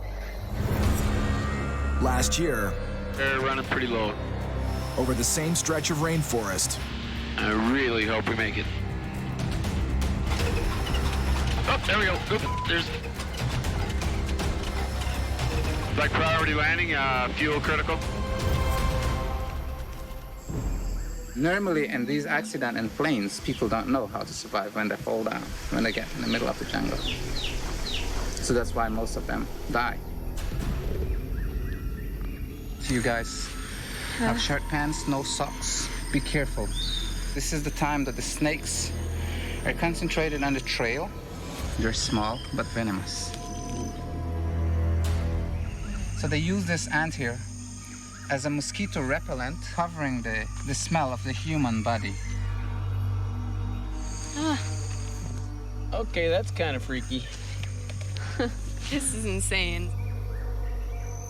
If you have a crash and be lost in the jungle, the animal that you should really look out of like is from the wild pig. The ones that goes in very big groups, and they're cannibals. Huh. A herd of wild pigs. This is crazy. Right now, it just seems kind of overwhelming. I mean, some pretty intense jungle out there, and I'm not prepared. If you want to start a fire, take the battery to start a fire very fast.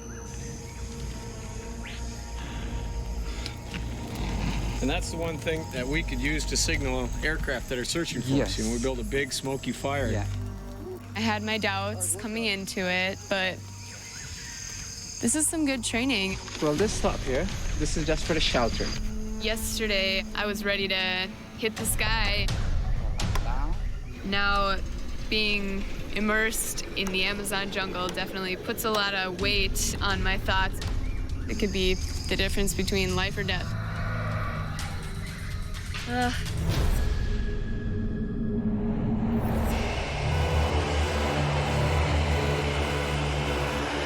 From the intentions of your flight level 140. We're having multiple problems with the airplane. Brad needs to get this Beech 1900 back on the ground, fast. Is 060 to connect 124. Noisy as hell. Might be a cabin air leak or something. There's not enough air pressure in the cabin. This is here. Yeah, it's the window.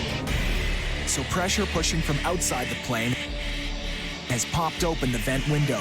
Charlie, uniform whiskey, cleared for the left visual approach. The air leak drowns out air traffic control. I couldn't understand that. I can't hear nothing. Land Syria, sorry about this. We're having real-time hearing your instructions. Could you say again? Charlie, uniform whiskey, cleared for the left visual approach. Runway 06 left. Okay, descent checklist, please. 3 green, final flaps, clear land, props forward, yacht ends way, runways clear. Looks like we'll be doing this again tomorrow. Yes, it does. All right, runways made.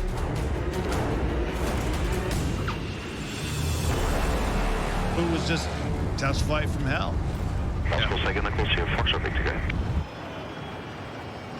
How's it going? We got a couple issues.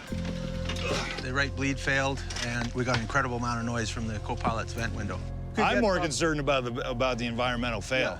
Yeah. Any airplane should be able to, if one bleed air fails, the others should carry it, and it didn't. Do you think it was the bleed not adequately pressurizing? The pressurization deal is a no-go item for us.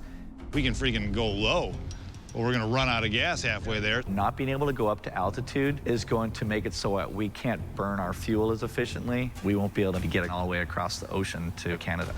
We can't go without that. It's gotta be sorted. It has to be. Well, it depends on what the failure is and what parts availability is. You know, we're in South Africa and can't get the parts. Yep. Worse, only Brad is certified to captain the 1900, but it comes with an expiry date.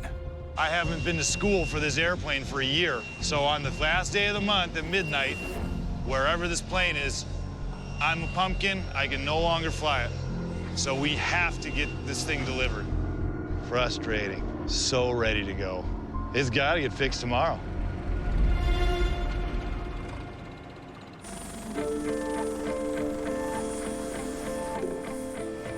The fuel to check. Make sure it's the right kind of fuel for the airplane. I think the survival training really brought something home with Claire. Claire is taking everything a little bit more seriously, so she's doing her job better. Checking the plane over, checking the fuel.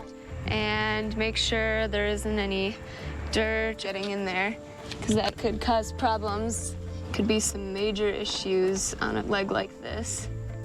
I need to prove to my dad that I can be a competent co-pilot, and this is where it really comes down to it, where everything has to be impeccable. There's no room for error over a leg like the Amazon. It's 655 kilometers of dense rainforest before they'll see another runway. All right, all set? Yep, let's go. 316 Papa, clear for takeoff. It's all yours. Hey, everything looks good. I want her to fly most of this trip. I want her to have her hands on the controls as much as possible. We're not driving to Boa Vista. I got it, I got I know. Boom. Couple of bumps. Okay, start your left turn.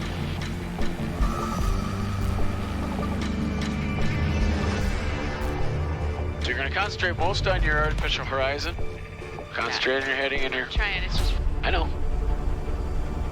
Right after takeoff, I left Claire on the controls to see how she would do, give her some practice flying on instruments. Just listen. When you're going through these clouds, just stare at the artificial horizon. I know, Dad. I know you know. Watch these birds. Every minute of experience she can get at this stage of her career is like gold. A quick glance over here, seeing you're 10 degrees off. Most pilots die within 90 seconds of flying into clouds unexpectedly if they've had no instrument training. A little correction, easy corrections. Mellow up, mellow up. Now you're overshooting. Now you've overshot it. Go back.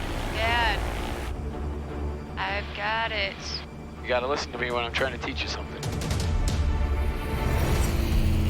Okay, let's hang a hard right. Carrie's a backseat driver, no matter who shares the cockpit. You need to have your speed under control. At point.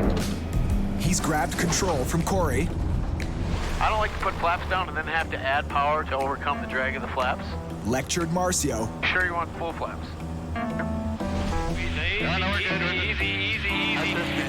And barked Stu through a landing. But now, he's met his match. Need to go a little bit. 10 degrees, I know. Hold my altitude. Attitude, but you don't want to drift. It wastes a lot of gas and energy if you're flying all over the place, constantly banking the plane, flying like a drunken sailor. The only thing more annoying than a backseat driver is having one next to you in the cockpit while you're trying to fly. Not gonna say exactly. I understand, but every time prior to that, you overshot it by 6 or 7 degrees. I understand that it happens, but you have to get better at it. Well, I know, but I've got it once. I'm not stupid. I know what you said. Well, when I tell you to do something the first time, don't argue with me. Just say, okay, That's what I'll try. I You didn't try. And don't tell me to, stop. Don't tell me anything. I know it all, because you don't know it all. You don't know hardly anything. I'm not going to get any better with you yelling in my ear. Okay, well, first of all,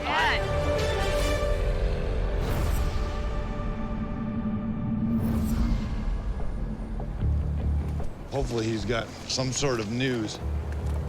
News is good. Brad and Stu need the Beech 1900 back in fighting form. It's due in Canada in just a few days. But I just want it fixed. There's no more problem. We're done.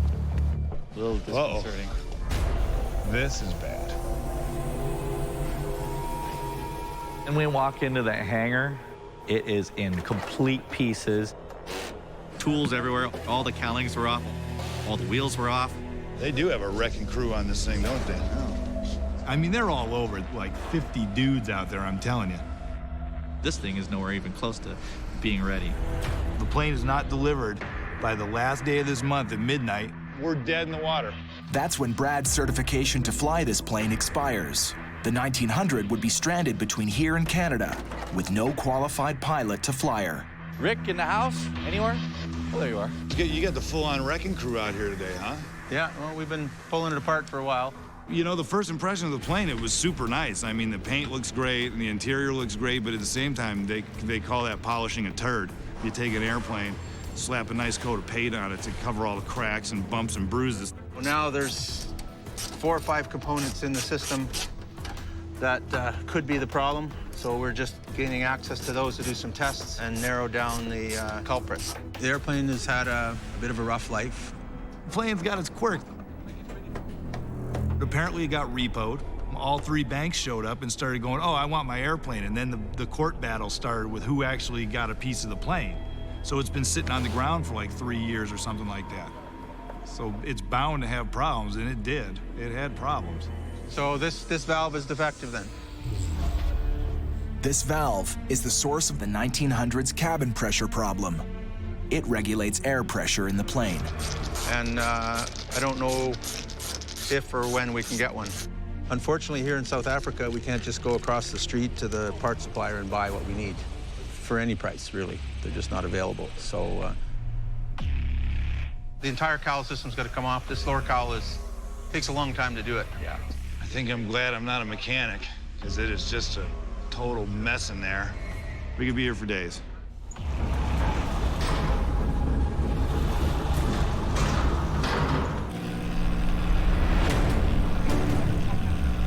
Dad! Listen to me. Minor corrections. When you're in the clouds, you don't bank that hard.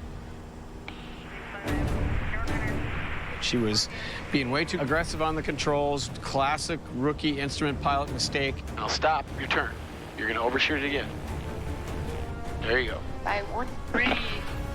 You've overshot it. Go back. Dad, I've got it. I'm not gonna let my dad boss me around, that's for sure. I mean, I'm pretty stubborn too, you know, just like him. He hasn't been this bad since he taught me how to drive. And I knew it was going to happen. You're going to go right past. You could tell me once, but if you keep but yelling I'd never told you the first time. You were doing it. You're learning for the first time, and I needed you to shut up and listen. The first time you said it, I knew what you meant. I'm a pilot too. I'm second in command, so I'm going to hold my ground. That's for sure. I'm just trying to tell you what to do, and I don't want you to argue with me when I'm telling you that. I'm teaching you something. I'm learning, and when you're learning, you do things wrong. Like now, you're 10 degrees off heading. I'm trying to deviate from this huge cloud.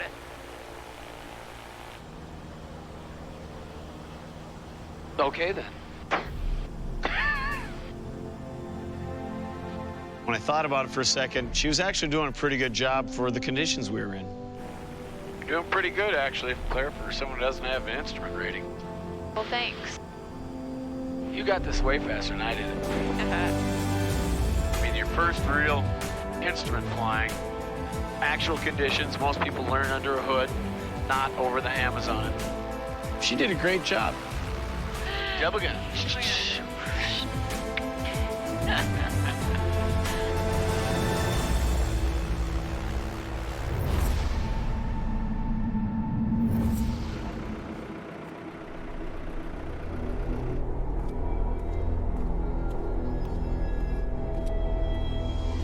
Hello, again.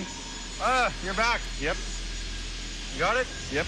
It was a bit of a battle to get it out, but... Yeah, bureaucracy? Those parts that we thought would be so hard to obtain in Africa were across the runway. It's right over there, off another plane, just like this. It looked pretty serviceable.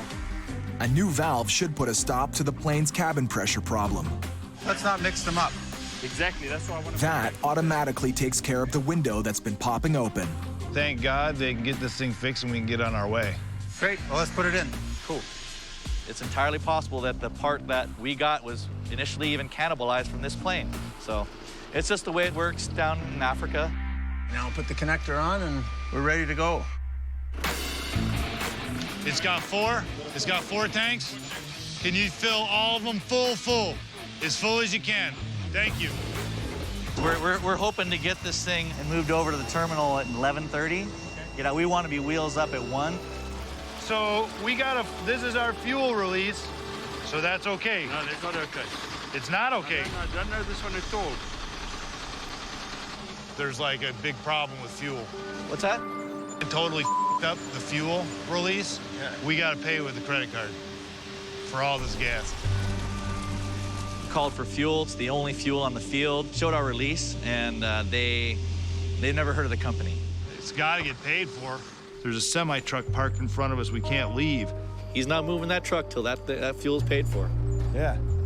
The boss, Corey Benson, set this flight up all the way from Utah, but here we are, thousands of miles away, trying to deal with problems that he can't even see. Normally, Corey would give us like 10 grand, and I asked for 10 grand. He's like, no, don't worry about it. Don't worry about it, man. We'll have all the fuel covered. You just sign for it. Brad is highly irritated by it. You don't want to give us the tools to make things happen. Whatever. When things don't go his way, he lets someone know about it immediately. Hey, what's going on? We just put a boatload of gas in the plane, and we have no way to pay for it. What do you mean? You guys had sent us a fuel release, and the company doesn't exist on this airfield. I spoke With the driver, and I said, hey, man, you know, this is our release. He said, don't know who these guys are. You gotta pay with a credit card or cash, and we don't have it. How much fuel is on board? Are they clicking this off in liters or in gallons? Liters. Liters. In hundreds of liters. No, I'm not putting $3 grand on my credit card. I mean, it's not my responsibility. The domino effect, if we leave late, is massive. We get delayed 2 hours for fuel. It's not just we're arriving late and getting to the hotel late, messes up customs. You see what I mean? I'll get it fixed. 5 minutes tops. It's fine. Whiny little bastard. They got to fill out a form and send it to Europe. Europe's got to manually fill it out by hand and then fax it to these guys. These guys got to get the fax and then say that it's good or not. He claims it'll all happen in 5 minutes. I think it's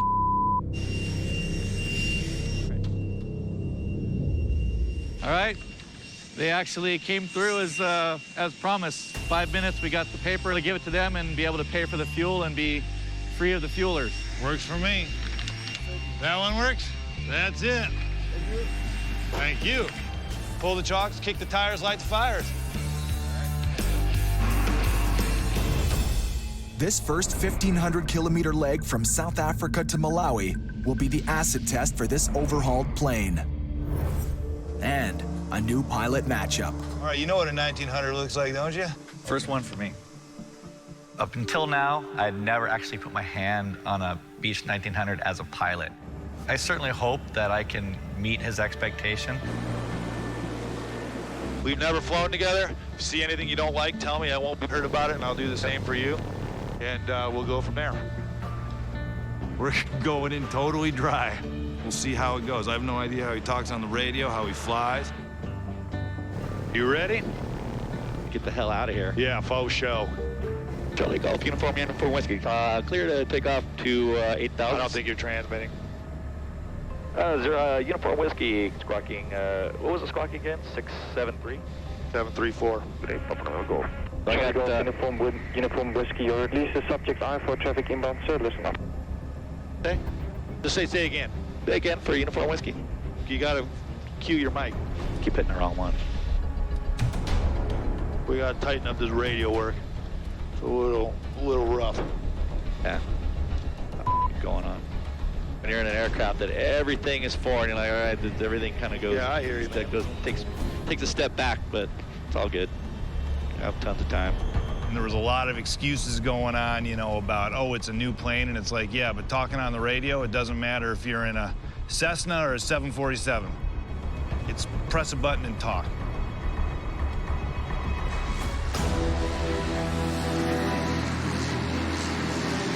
Charlie Golf, uniform very clear to departure 06 left. No, we're not clear for departure. To line up runway. Like I said, man, gotta tighten up those radio calls. We're not cleared for departure. Stu, who's way, way behind the 8 ball, he's pretty low time. He doesn't even have 1,500 hours yet, so there's gonna be a lot of mentoring going on, I think. Uniform whiskey's ready for departure. And tell them 2 crew, 0 packs, 5 hours gas. And uniform whiskey, and we have 2 crew with 0 passengers. We have 5 hours fuel. Here we go, Big Cat. Work your magic, cowboy. Ooh, a little windy. Positive rate, call it. Positive rate, gear up. Whiskey enters the TMA, heading 030. What's that for us? Yep. Get your game together. It's radio work.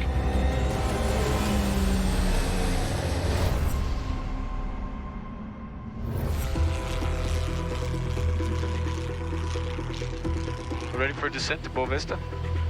Claire is also cutting her teeth landing an unfamiliar plane. So, Claire, what do you think? You ready to land the big old beast? Yeah, I'm ready. Get at me, landing. Claire's probably a little nervous about landing this plane because it's bigger and faster than most everything that she's used to landing. Seeing you're gonna land, I'm putting my shoulder harness on too. Landing an airplane can be one of the trickiest parts. The real test comes when you have to actually come down and make contact with the earth. Boy, you don't want to screw this one up. There's some mountains down there, some big old hills. Like right into that cloud. And Gonna put us right in the bumpy bumpies. Boom, there's one. 316 Papa has runway in sight. Okay, your plane. 3 green. You're okay now. Come up. Pull back. There you go. Put some power in. You're gonna need power. Pull back just a little bit to get our speed. Give it just a little bit more gas. Don't let it sink. Come on. Put your hand on the throttle. The Bonanza is a heavy airplane. She was having a hard time holding it back with just one hand, so she took her hand off the throttle, grabbed the controls with both hands.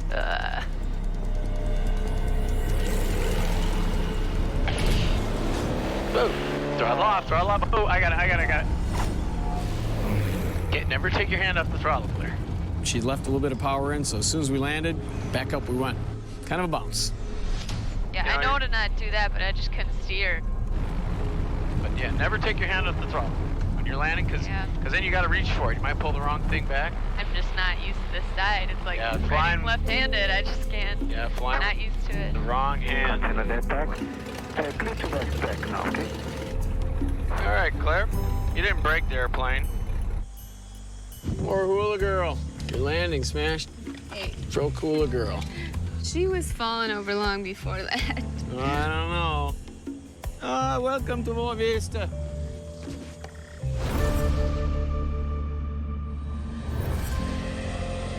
Think 817, maintain 1000. This is the highest this plane has been in 3 years. Yes, it is. And it's fast in 3 years. After a rough start, Brad and Stu are finding their feet as a team. Sierra Foxtrot Victor. I think I surprised him a little by basically failing on the radio, but then he definitely surprised me by getting over it just like that. Said, hey man, you want to take it the whole way? Really? We kind of took off and immediately was like, you want the controls? I'm like, yeah. I'll help you out like this, boom, give you a heading bug. There were some concerns on this flight, but at the same time, it's the first time he's ever been in the 1900, and I was a little hard on him. Right here, if you turn right here to about 320, that'll put you on a perfect downwind. And I flew basically the whole thing all the way to Malawi. Uniform approach, clear the final 14, report final. We're 9 minutes away from the airport, and then we can start down. I'm expecting him to say, okay, I have the controls, I'll land the airplane. Yeah, you know what? Take your time coming down. Yeah. And then on descent, he made no indication he was going to take the controls from me. Okay, got flaps here. Props come up whenever you call it. I would probably do it now just so you get a feel for how much it slows it down. Thumbs up. I just can't make him sit in the right seat, talk on the radio, and flip the gear.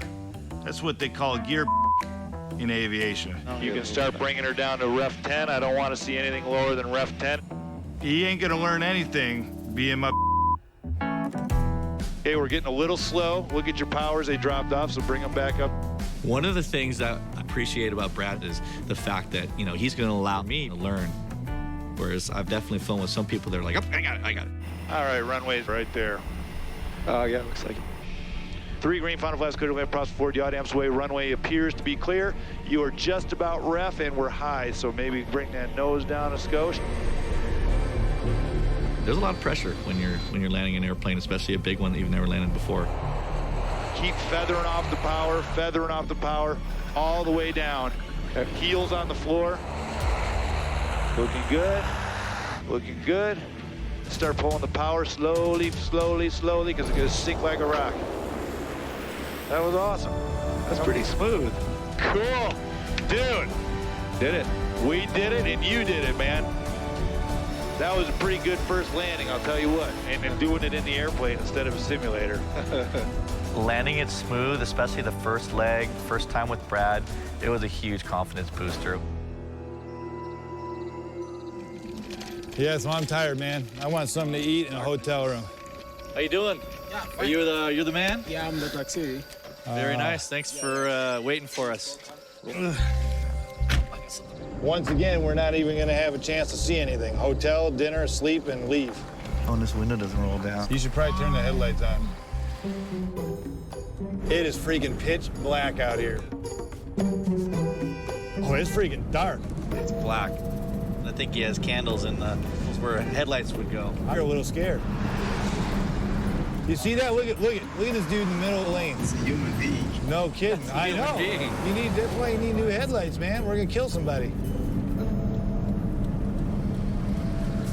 Did something just run across the road like an animal? I think I just saw a puma. What the hell? This is the Malawi Autobahn right here. Worse than any dangerous flight we've ever done. Riding in a Malawi taxi cab. Oh my God, where is this hotel? If I thought that this taxi ride was surreal, it was really just preparing us for what was at the end of the ride. Sweet. I have a jacuzzi in mine. What's in yours? I think my shower curtain is covered with blood. Holy mama. Is this the Bates Motel? It's a crime scene. I'm gonna have to shower with my boots on, for God's sake. I think this candle has seen more exciting days. This is badass. It's a crappy hotel, but at the same time, someone's paying us a large amount of money to move their airplane. They're not paying us to sit in five-star hotels and eat lobster dinner with pretty girls. You know what I mean? I cannot wait to have my bed bugs tomorrow.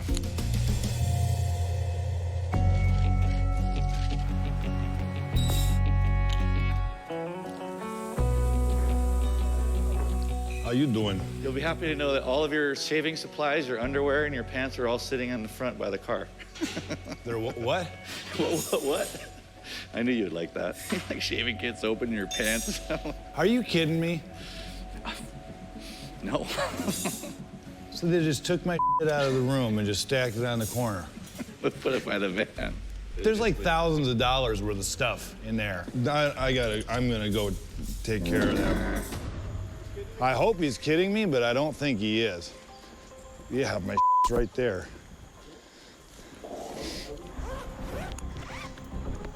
My wallet's gone. My driver's license. My passport. What is going on? Me. I seriously don't know if this is a joke or what. I mean, seriously. My wallet's gone. All my credit cards, I have no cash. If I don't have my passport, I'm doomed.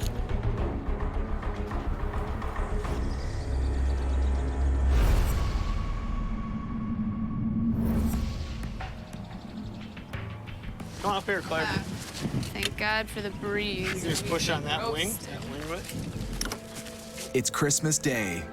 Carrie and Claire's present to themselves is a little R&R, just a few hours away. Okay. Fuel, customs, flight plan, weather. Okay. Normally in this situation, we just gas up, clear customs, and we're on our way to the Caribbean for a white sand Christmas. No, you're kidding me. That's when we ran into trouble. Customs is closed on holidays.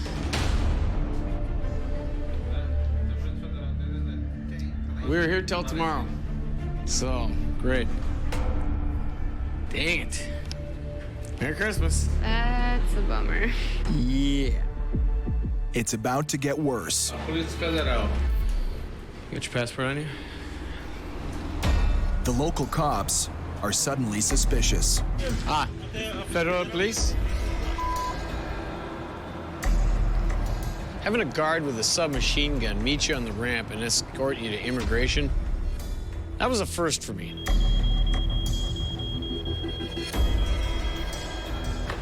Yeah, this is just the cherry on top of my Christmas cake today.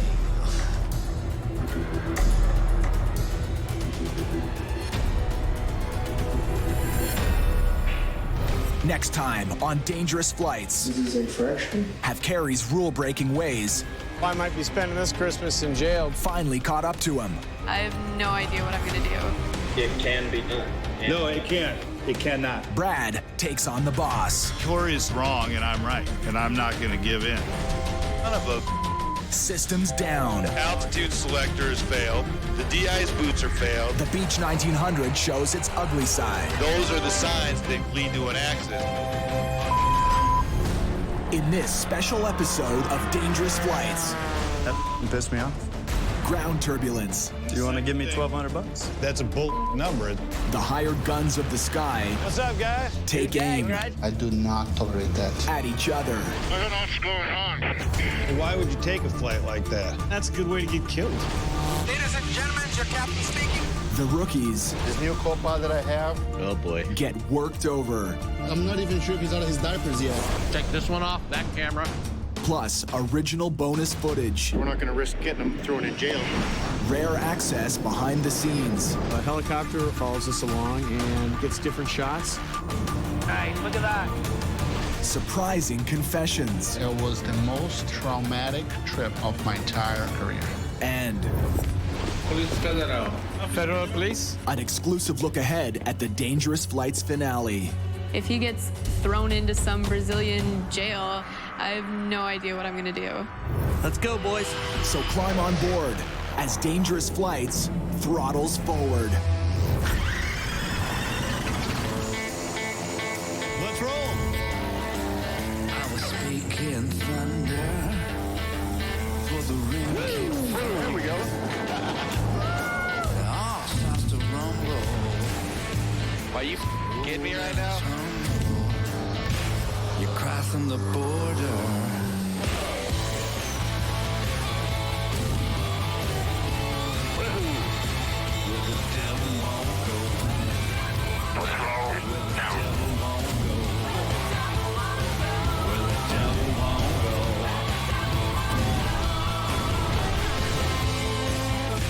You cry from the border.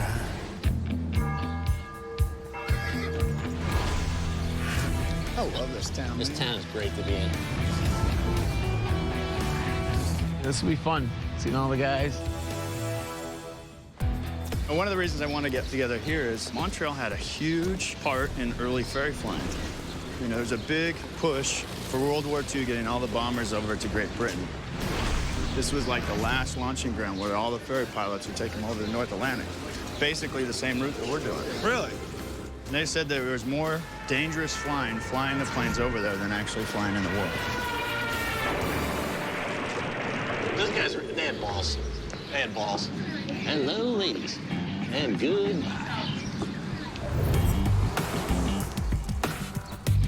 Look at this motley crew. What's up, guys? What's up, Hey, Marcel. How you doing? Good to see you. Hey, so what in the hell are we doing at this Green Hornet? Back in World War II, all of the ferry pilots used to meet here and hang out, drink beer, and then even listen to the weather before they launched over the Atlantic. I don't think they've changed the decor either since then. Every pilot at this table got worked over this year. Let's brief it up.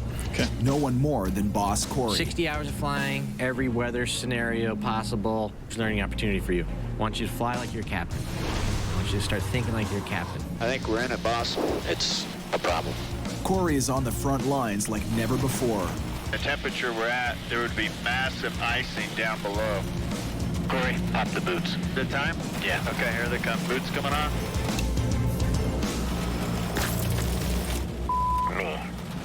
Last season, Corey was the guy in the suit, pushing the pilots to help get his new plane delivery business off the ground.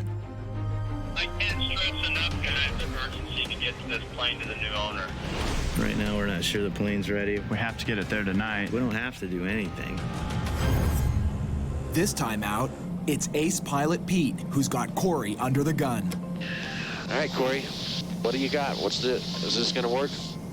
Hit with bad headwinds, Corey has to decide fast, turn back, or risk running out of gas over the North Atlantic Ocean. We said 25 knots is our max headwind component that we can do this trip, and we're at 25 knots. Well, there was a few times during that flight he said, okay, it's your decision. What are we going to do? And I really had to act like he wasn't there. Okay, if he wasn't here, what am I going to do? Bet it was tempting to go, well, what would you do? Well, I said, don't act like I'm not here. Fly like I'm not here. I'm not here.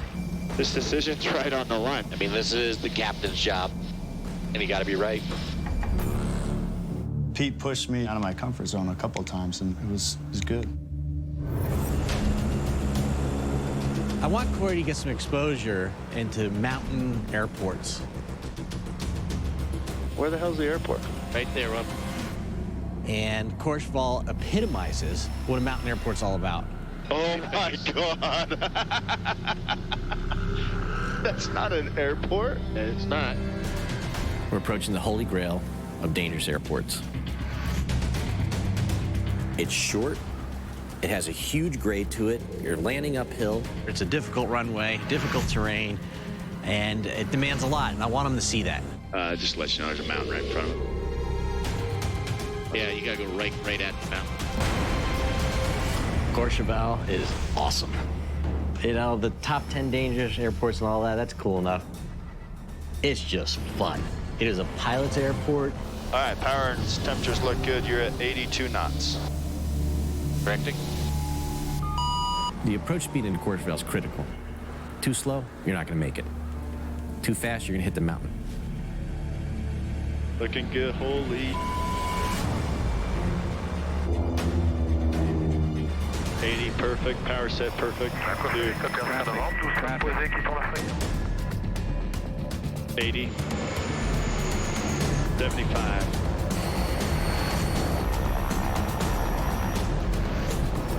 70, 65. Dude, that was awesome. Traffic. Cool, isn't it? That was insane. Dude, we're at the top of the Alps. You just landed on an uphill runway.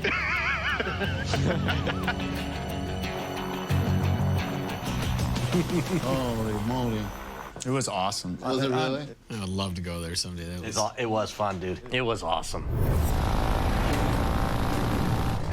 All right, big boy. The takeoff is off the charts. Let's go get after it.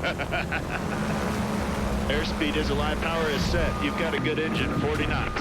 Oh my God. 45, 50, 60, 65, 70, 75, 80, 85.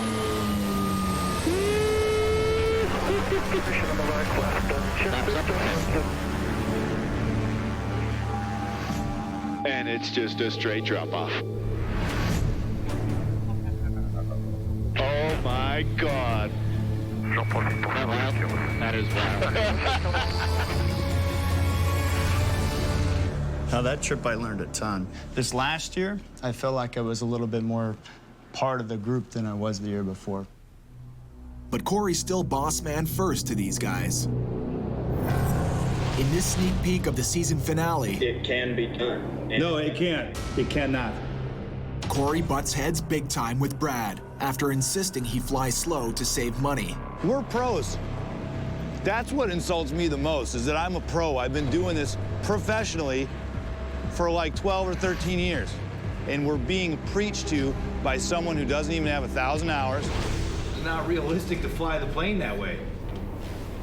I'm sorry, I disagree.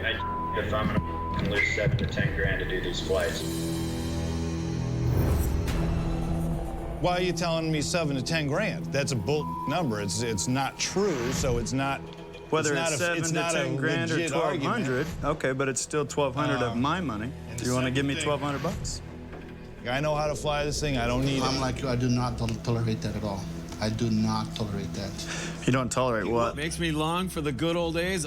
The owner couldn't contact me. It was impossible. I left. Yeah. It was like the old World War II days. I disappeared into the haze.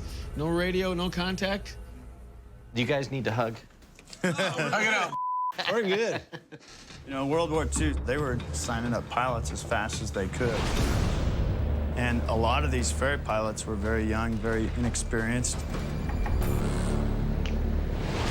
And now we've kind of brought a couple new young pilots in to our group. Here they are. Well, hey, fellas. Hey, give a chair. How you guys doing? Fine, fine. Good to see you all. Claire, what about you? Flying with the old man? A lot of the times on our trip, my dad put me under a lot of stress that I guess I wasn't prepared to handle. I mean, there wasn't any room for error, which I understood, but doing it his way or the highway was definitely how it went. Concentrate on your heading in here. Trying, it's just... I know. Just listen. When you're going through these clouds, just stare at the artificial horizon. I know, yeah. I know you know. Watch these birds. A little correction. Easy corrections. Mellow up. Mellow up. Now you're overshooting. Now you've overshot it. Go back. Dad, I've got it. You gotta listen to me when I'm trying to teach you something. Wastes a lot of gas and energy if you're flying all over the place, constantly banking the plane, flying like a drunken sailor. Not gonna say exactly. I understand, but every time prior to that, you overshot it by 6 or 7 degrees. I understand that it happens, but you have to get better at it. Well, I know, but I've got it once. I'm not stupid. I know what you said. Well, when I tell you to do so something the first time, don't argue with me. Just say, okay, That's what I'll try. You didn't try. I'll try. And don't tell me to, stop. Don't tell me anything. I know it all, because you don't know it all. You don't know hardly anything. I'm not going to get any better with you yelling in my ear. Okay, well, first of all, You learn the lesson of a good co-pilot. Just do exactly what I say, exactly how I want it done the first time, and we'll be just fine. I've heard that many times. Yep. All yours. In the Dangerous Flights finale, the pressure on Claire ratchets up. All right, Claire. If I catch you taking pictures on takeoff again, you're not flying the rest of the trip. Carrie expects more of her on each leg of the flight. Flying down this low, we have another thing besides airplanes to run into. TV towers. There's just a million flight schools here and a billion students all buzzing around. This new co-pilot that I have, I understand he's very young. I haven't met the kid yet. I'm not even sure if he's out of his diapers yet.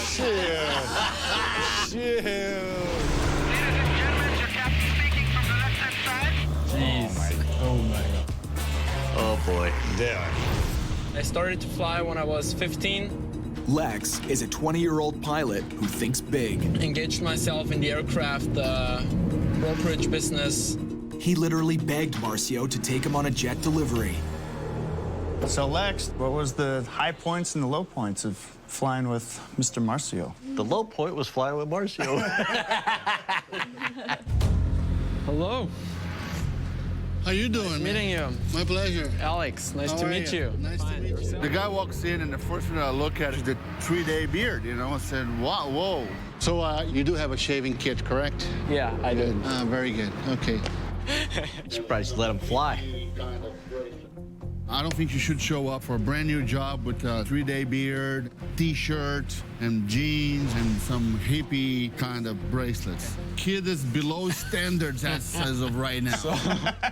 Seeing it now, it's kind of embarrassing because I learned a lot. Now you know why I won't let you fly with me showing up like that. yeah. He was a pretty gracious guy. Oh, yeah. He's 20 years old. I mean, someone has to grab his hand and say, listen, we're going to have to change that. It would be comfortable for me just to say, okay, man, whatever, I don't care, just sit there and shut up. But I think it was my duty to kind of help him out. I've been requesting a nice clean shave from Lex for the last few days. It hasn't been complied with, so I think that a little intervention is required. Are you sure he knows how to do that? All right. Easy does it. Oh.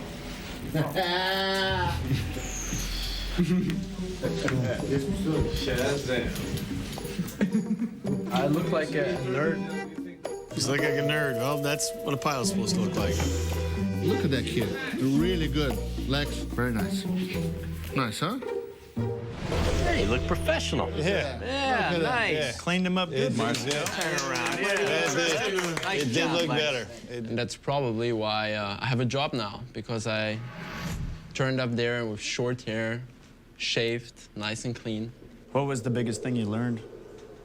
Don't piss me off.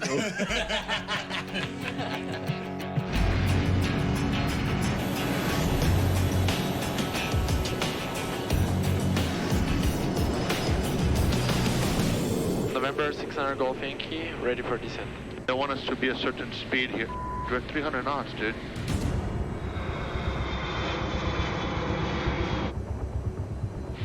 The important thing you gotta keep an eye on. See, that's why I need you to have my back. I'm at 300 knots.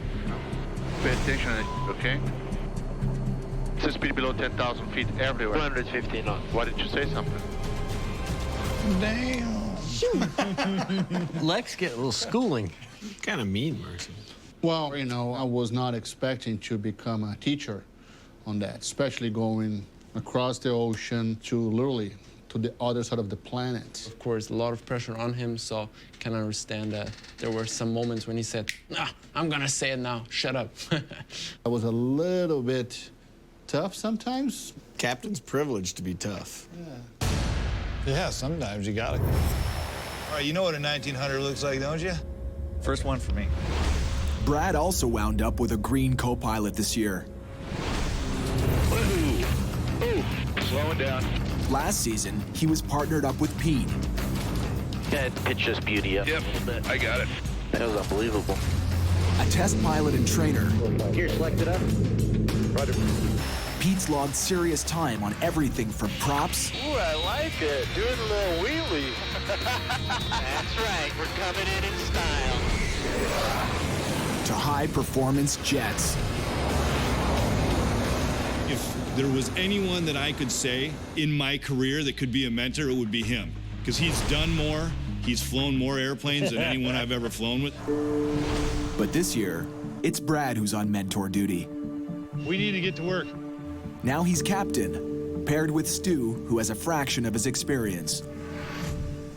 Up until now, I'd never actually put my hand on a Beech 1900 as a pilot. I certainly hope that I can meet his expectation. Stu is in the biggest airplane he's ever been in before. First time flying in this country. First time we're flying together. Charlie Golf, Uniform Uniform Whiskey. Clear to take off to 8,000. I don't think you're transmitting. Uniform Whiskey squawking, what was the squawk again? 673? 734. Charlie Golf, Uniform Whiskey, clear to departure 06 left. No, we're not clear for departure. Line up, you gotta tighten up those radio calls. We're not clear for departure. Say again for Uniform Whiskey. You gotta cue your mic. Keep hitting the wrong one. There's one answer. Sorry, sir, it won't happen again. Yeah. What's going on? When you're in an aircraft that everything is for, and you're like, all right, everything kind of goes. Yeah, I hear you. That goes takes a step back, but it's all good. I have tons of time. See, that's what killed me. That phrase bugged me so bad. It's an excuse. It's an excuse. And I was trying to be nice, but you could see it was bugging me. It wasn't me. Yeah, it wasn't me. It was this. No. Sorry, it won't happen again. An excuse for a mistake. It's like, look, just say, I'll do better. I'll do better, right.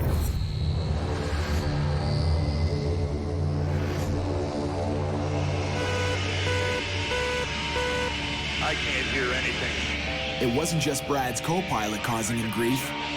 Cabin air leak or something? It's the window. The Beechcraft 1900 hadn't flown for 2 years. And that almost always means trouble. We need to turn back now.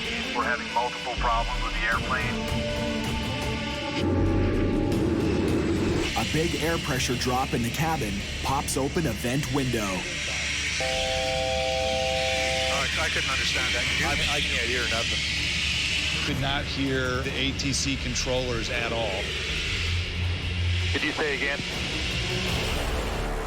I mean, you always want to gain confidence in your airplane, and it's like, what's going to go next? The altitude selector has failed. Brad and Stu find out just how much more can go wrong. The de-ice boots are failed. In the Dangerous Flights finale. The prop ice is failed, and the yaw dampener has failed. So that's 6 items. You have got to be kidding. Ever wondered how pilots cope with a full bladder? Got a little problem here, Marcio. Yeah. I gotta go pee-pee. No, there's no pee-pee here. Long flights and full bladders are always a bad combination. right, boss, I think I lost the bet. Oh!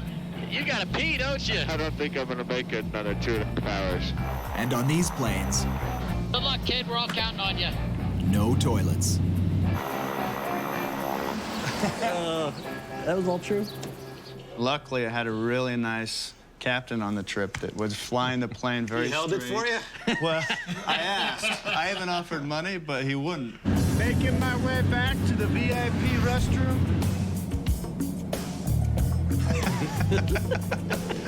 The Caravan's a little bit better than most. We do have a relief tube. We have to go through.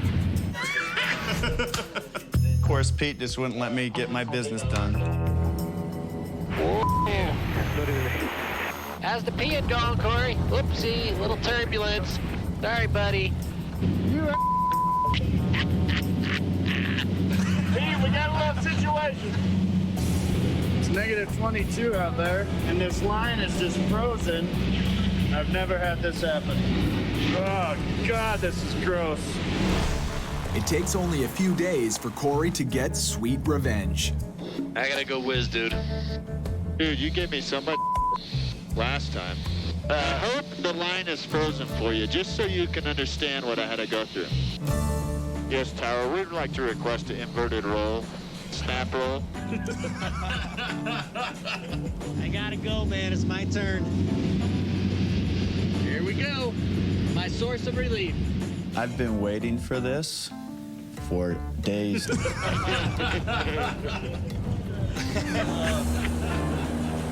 right, Junior. I'm gonna kill him. And that's our pitch. We hit a small pocket of turbulence. It went away. You get a big.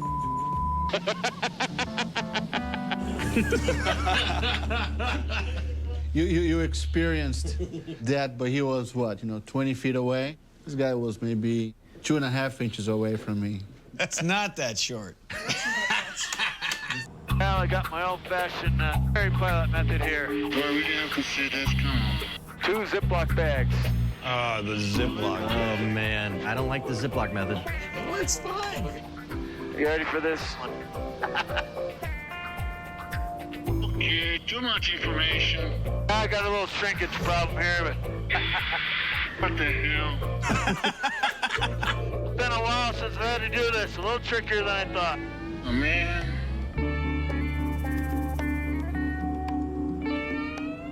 Yeah, mission accomplished. Why me? Why me? I like doing it in a plane that has a window so you can eject the evidence. Yeah. But I always would save it for an opportune target, like a ship over the middle of the ocean. Thumbs away. Can you imagine you're working on that ship, you're just like doing your job and you get hit in the head with a bag full of piss? Marcio prefers his rides fully tricked out. Shazam! How you doing, beautiful? With plumbing and a roomy 5-star setup. Oh, score. This thing is very, very new. So we'll make sure we keep it nice and pretty. Okay, that's all you get. Oregano. His first trip out this season Okay. put him in a single-engine sardine can. And now I'm flying this little bitty mosquito, with one little propeller going. So we'll see how it goes. Yeah, this is not a convertible. We can't fly it with the top down. Are you sure? It wasn't just the plane he had to squeeze into. This is not gonna be pretty. It's looking good. Okay. Chin way back. Okay. I think that's as go we're gonna get. You have to know your limitations. And I am pretty sure I'm out of my comfort zone flying this little thing right now. Goes here, this battery there. Marcio's instincts were bang on. Marcio, didn't you guys have some oxygen problems in the Cirrus? I'm a jet pilot, man. I don't deal with this no oxygen stuff,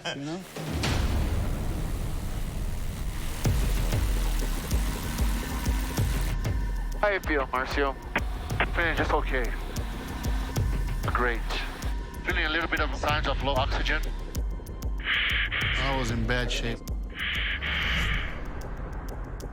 You know what I should do? Maybe change to the mask. I was gonna say, when you're flying this high, sometimes the nose pieces won't get you the oxygen sufficiently, so I'll switch to the mask and hopefully that'll give a high enough flow.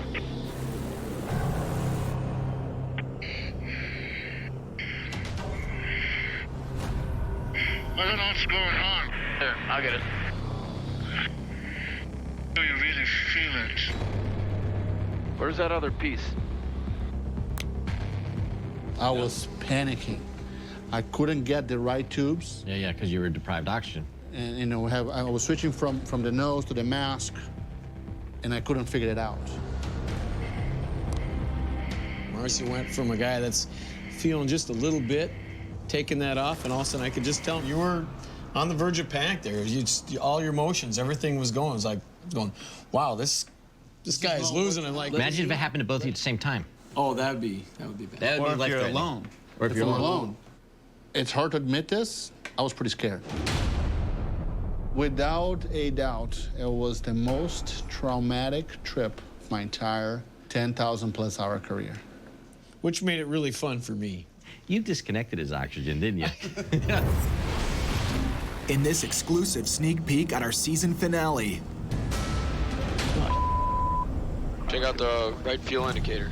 Kerry has his own heart-stopping moment. You see any fuel coming out of the right side?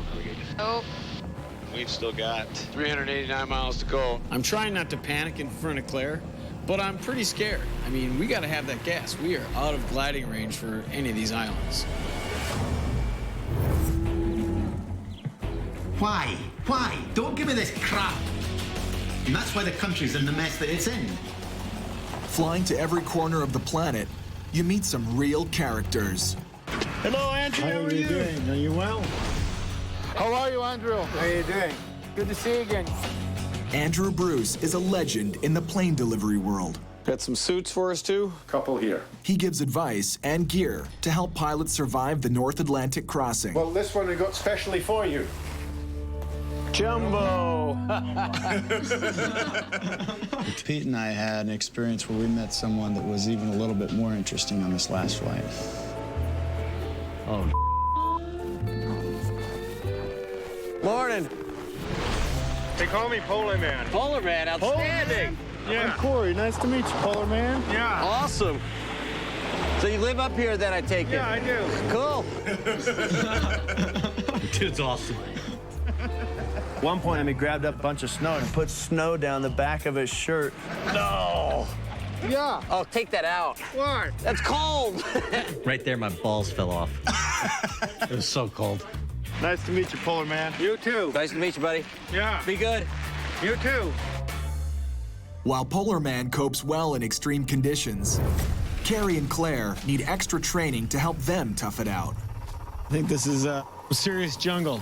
If you survive crashing here, the real test begins. To you guys, no shirt pants, no socks. Be careful.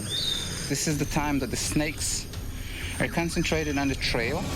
They're small but venomous. So they use this ant here as a mosquito repellent. Okay, that's kind of freaky. This is insane. You're like, I don't think so. Get me to the hotel. If you have a crash and be lost in the jungle, the animal that you should really look out of like is from the wild pig. The ones that goes in very big groups, and they're cannibals. A herd of wild pigs. This is crazy. The guide almost made it seem like once you crash there, they're not gonna find you. You have to fend for your own. So here's a couple tips, but you can't learn everything in one day. It basically was like, you're dead. It was basically just scaring me, like, into making sure we didn't crash. One of the great things about being a ferry pilot is experiencing new things, cultures, especially food. Good food. That's it. Good food. Hey, welcome to my humble house. Yeah. Oh, this is a great place you got here. Nice people there. Yeah, they're The black is the dry meat of a whale. And this is whale skin. You eat the skin and the fat? Yeah. Okay. A small plopper. Do you call it blubber? Yeah, Okay. blubber. It doesn't smell very nice, but it tastes different. I'm a vegan, so. Now you're a vegan. Now you're a vegan. Oh, fresh whale skin that we're gonna have to get to. That opass. It's rude not to taste. No, it's not. It's not an option. Just take one of those. Yeah.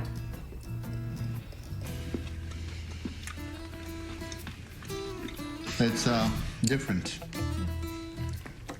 Yeah, it's different. Marcy, you don't look comfortable at all. He was not digging it. They're everywhere. In the season finale, We're teeming with monkey wildlife. Brad and Stu have a run-in with mischievous thieves in Africa. Yo, hey. They're going after the bags. He's coming at me. I wasn't ready for that. In just 2 years, Oh, I see Africa. the pilots have landed on 137 runways in 54 countries, including some places on the official Do Not Travel list. This was my first flight going into Sudan, and all I've heard about is how dangerous Sudan is and how everything needs to be perfect. We've got cameras all over this airplane. Get rid of this camera. Definitely these. We've got 3 on the dash and big camera equipment in there. And it's illegal to film in Sudan. This camera here. Get rid of that cam. And get rid of the tail. The Sudanese see the cameras and they think there's something about it, but they don't like. They'll detain us. They'll ask for our passports. They won't give them back. It'll be a significant problem. We want to fuel and leave as quick as possible. Take this one off, that camera. Brackets and everything? No, brackets can stay. Well, their safety is what comes first, right? We don't want, for 1 or 2 shots, we're not going to risk getting them thrown in jail. Well, this is the leg that I was most stressed about for this entire trip, even more than the ocean crossing. Well, at least up here in the desert, we don't have to worry about surface-to-air missiles. What, do we ever have to worry about that? Well, it is a country that's been torn apart by war. I just hope to God this stop goes smooth. We get down, we get fuel, and we get back in the air. Final approach course is 357. And holy here we come, Sudan. I'm not looking forward to this. Taxiway Charlie, November Tango. Okay, I'm gonna get those cameras. 40 Alpha. Cameras, you got radios? Report where the fucking Basha. Give us some fuel and let us get the hell out of your country. Corey and Pete get in and out without a hitch. That is a huge relief. Yes, it is. That one is behind us. You're kind of a worrywart. It was pretty intense for a few minutes. I was a little sketched out. Ooh la la. The only time ferry pilots go looking for trouble, I love how clean the cowl is before they leave the ground. Just a little trick that, good old pilots do. They go, ta-ta, and you go, Oh, you can tell if the airplane's overheated, by the taste, if it has this slight coppery taste to it. Here, a plane that looks first-rate on the ground acts up No, I think we're doing something wrong. I know. every time Carrie and Marcio pull back on the gas. Take control manually. I'm not comfortable being this far out of water, this low, with that engine not... Okay, I got it. What we're planning for now is that stopping at any second. Quick 7 Charlie Alpha, we've got a rough running engine. We're going to take it in close. Bring it 7 Charlie Alpha, roger this understood. You take that in emergency. You're supposed to keep going, and you can't stop for every tiny little thing. You can't wait for perfect weather. You can't wait for a plane that's in perfect condition, because they don't exist. Son of a... Whether the storm is outside Picking up lightning strikes now. God. or in, Keep coming. Lean back. Let me see what I'm doing. cockpit cameras Witness it all. Play it behind my back. Haven't seen you whip out the flute yet on this trip. The air flute. The air flute. Filming the episodes of this show have been a lot of fun. But cockpit cameras can't snag those sky-high action shots. Here, an exclusive look at how it's done. You can't have a plane following us along the whole trip. It's just too expensive and not practical. We have a helicopter that follows us along and gets different shots, you know, right alongside, underneath, steep turns, all kinds of different stuff. Okay, you on me? Copy that. Okay. There he comes in again. He's back. Yeah. Okay, Kerry. We're gonna get you to do some big wides, big turns in front of us. Have some nice light on you from here. Okay. We pick a spot that simulates whatever environment that we flew on our ferry trip and try to recreate it. Okay, I'm going to come to this cloud. I'm going to make a left turn to let you catch up. Here I go. Left, left, left. Nice. Look at that. Beautiful, Chris. Right into your bush. Okay, you got you on. I know. So Cineflex is a remotely operated camera. The controls are all from this laptop controller. We can run it inside the aircraft. Yeah, wow, look at that. Maybe just give us a punch in as he's doing that. Essentially like working with a big video game.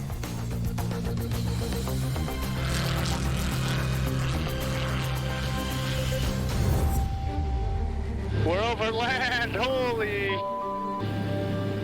In the plane delivery business, there are plenty of five-star views. Wow, there it is. What is it, the world's tallest building? Oh, right there. Check that out. Unbelievable. But usually, sweet. That's where the VIP treatment ends. I think my shower curtain is covered with blood. Holy mama. Is this the Bates Motel? I'm gonna have to shower with my boots on, for God's sakes. I think this candle has seen more exciting days. This is badass. You check in at the hotel, you get in your room, you unpack your crap for the 18th time. Come get into a restaurant, maybe at 8 o'clock, get online. The Wi-Fi doesn't work, the code's wrong. All those little stupid things that make you just insane on the trip. In the season finale, let's make like a baby and head out. Brad and Stu's passports might be the only way they remember where they went. So once we got out of Uganda, we were turning jet fuel into noise and really covering some ground. You get to see some amazing exotic places. The only problem is that you blow through them so fast, it can be really exhausting. You don't really notice it when you're flying because you're working, but it just floods over you. I'm just burnt out. Iceland, Iceland, Iceland. Sometimes you just gotta pull the plug.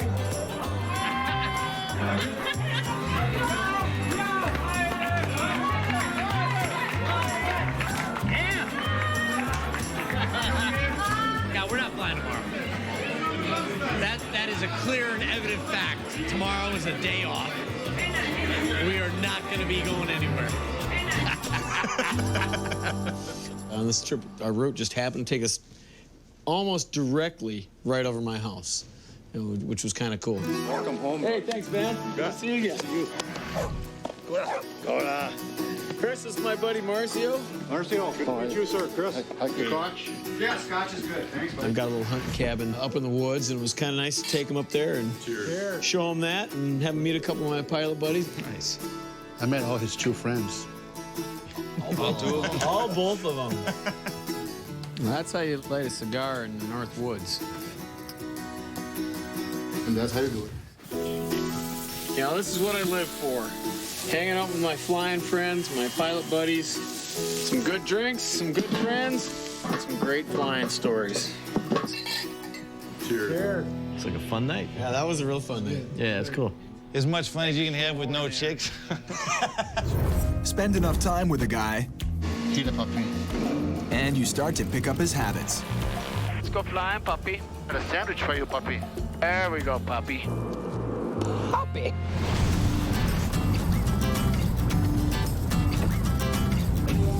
Woo! Marcio, should drive an airplane with a propeller. I think it's bull. On the season finale, What is happening with this thing? Brad's way with words Damn it. None of a God damn it. Sat on my sunglasses there. rubs off on Stu. Fell down into my ass right as I sat on. I felt just go flat. Wait, what are we doing here? This thing is just taking a big old on us. Dude, you're together all day long. Man, I had the best bag of gummy bears of my life last night. Holy mama. After sitting next to the same guy for 55 hours, you've covered it all. 5th grade, I kissed my first girl. This girl named Sylvia. She was like Italian. Incredible. Hey, gas, 3 green undercarriage, make sure props pumps, you're really fast. 95, watch your speed. Last year, if there was one person that was a little bit of a control freak and loved grabbing the controls, Kerry McCauley, control freak extraordinaire. You need to have your speed under control. I have the plane. He grabbed the stick from the boss during a landing.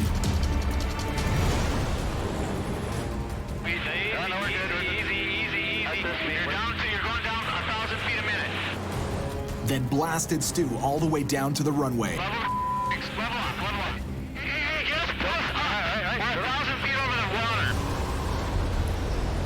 You know, when you grabbed the stick, which is the scariest feeling for me to have. You weren't correcting it fast enough for me. I wasn't going to let it go. But I was on it. I didn't think so.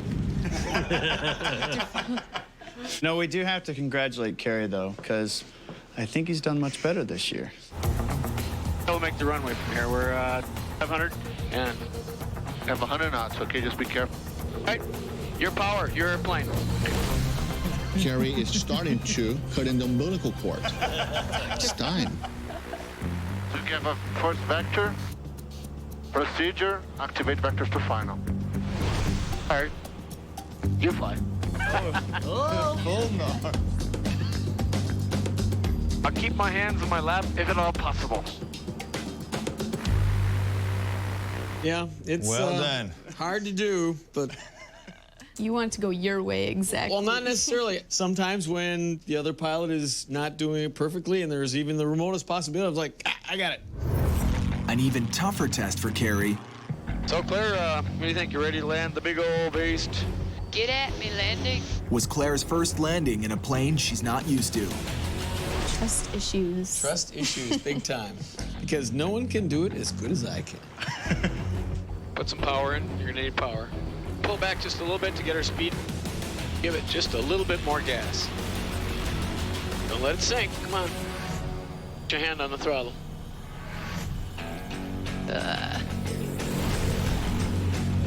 Oh, hands up even. Yeah.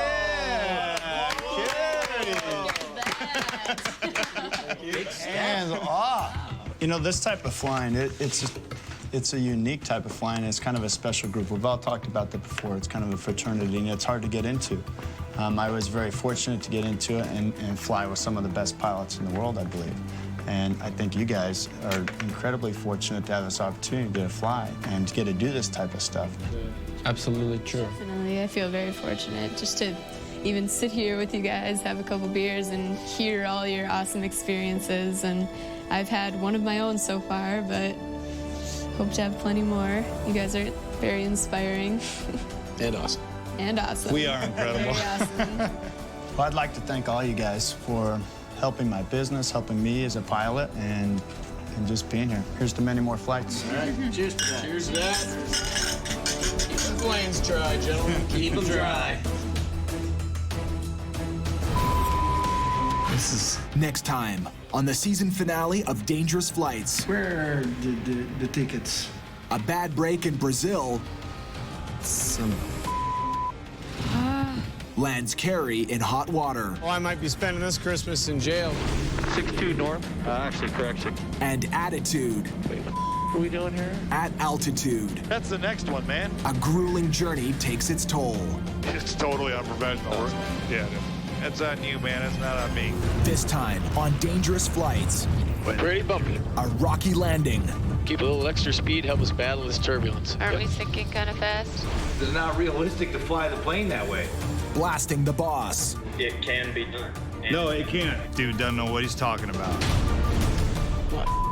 And running on empty. We've still got 389 miles to go. Let's roll.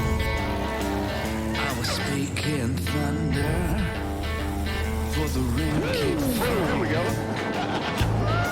It all sounds to rumble. Are you kidding me right now?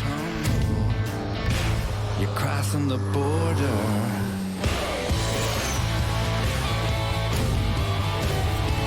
Where the devil won't go. Where the devil won't go. Where the devil won't go.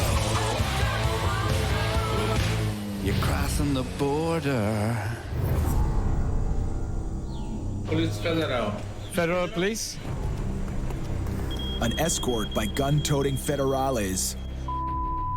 This is bad at any time. Your passport, please.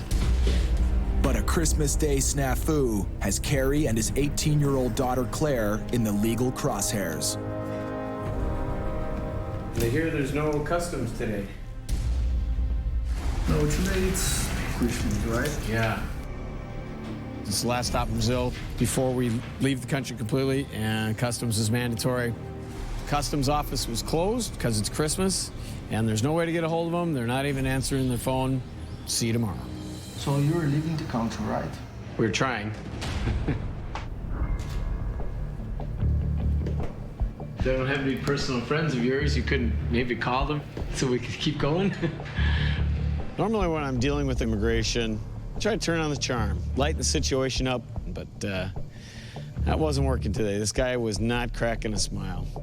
Where are the tickets? When you enter in Brazil, they gave you a ticket, right? Where are the tickets? Got yours, Claire?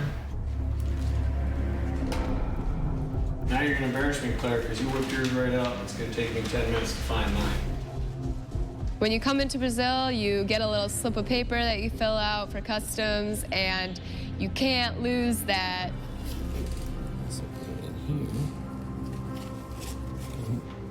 I just saw it. What did I do with that?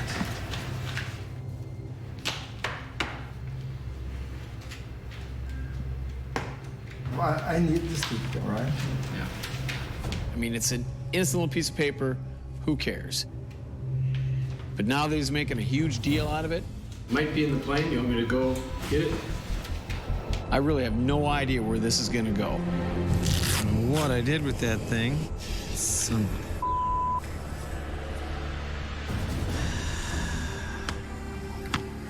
What did I put there?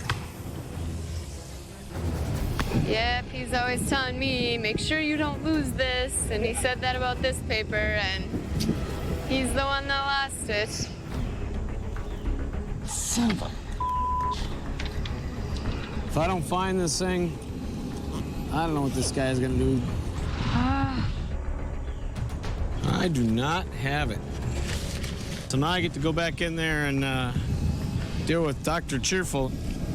I might be spending this Christmas in jail.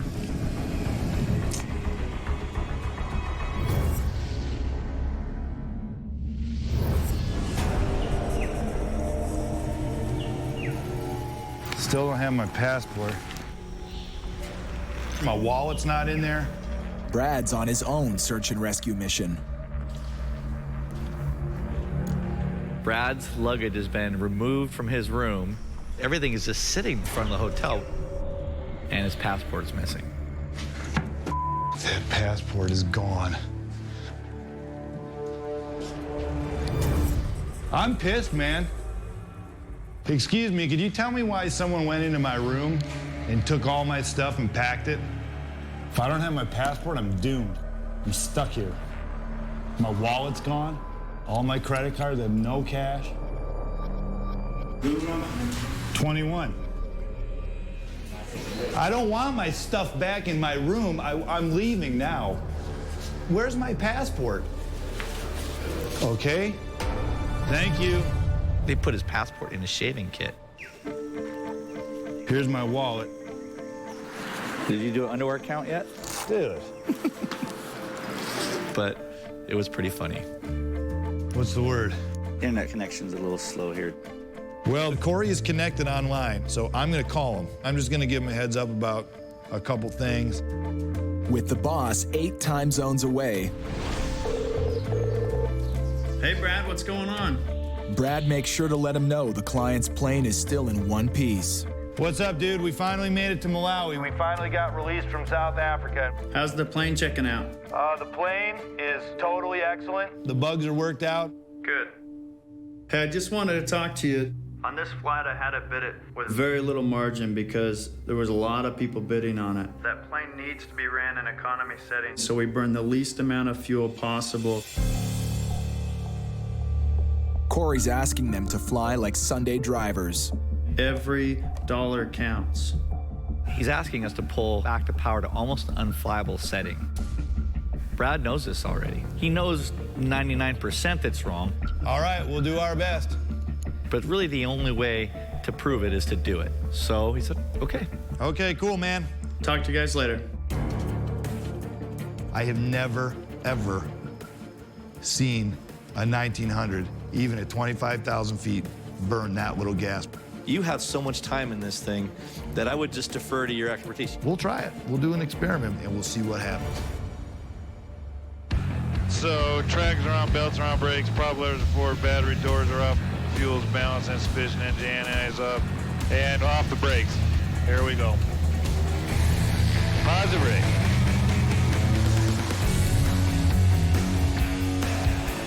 Flaps are up, gears up, bleeds are on, climb power set, engine instruments are happy. We're gonna set the powers just like Corey wants. We're gonna do this just like he wants. We're just gonna watch the fuel like we've never watched fuel before.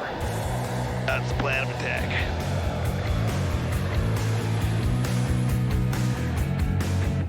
Oh, shoot.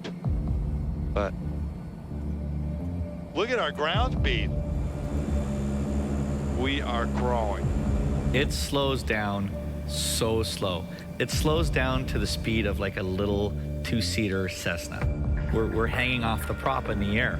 130 knots. Normally that's between 240 and 270. We're sitting still in the sky. We're not even moving.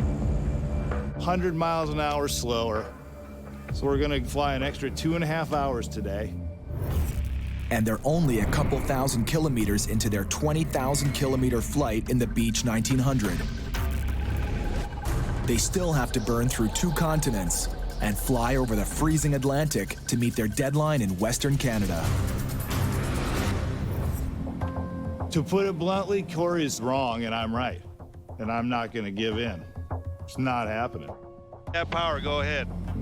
They decide to ignore Corey's orders. But now, Son of a more trouble. prop de-ice has failed and the boots are failed. What does that mean for us?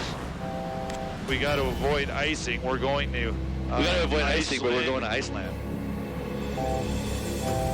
What the? Now, for some reason, the yaw dampener's kicking off. What is happening with this thing? Message altitude fail. God, I can't believe it is all broke, man. I think I put too much faith in this old pig. The altitude selector has failed. The de-ice boots are failed. The prop ice is failed. And the yaw dampener has failed.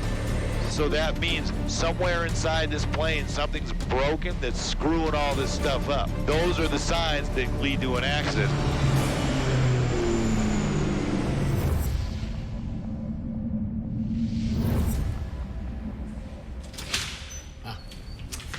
I did not. Carrie's missing customs form is turning into a federal case. For real. The laws must be respected. This guy does not look happy. He's not about to give us a break here. This is a infraction. I mean, if I was just with some other guy as my co-pilot, I wouldn't be really that worried if I get thrown in jail. But I'm with my little girl. If he gets thrown into some Brazilian jail, I have no idea what I'm gonna do. At 25 days of this month, in this city, Boa Vista, verified that Carrie David Macaulay, the moment of the leaving, don't show the card control. He's got the look on his face like, I'm going to jail.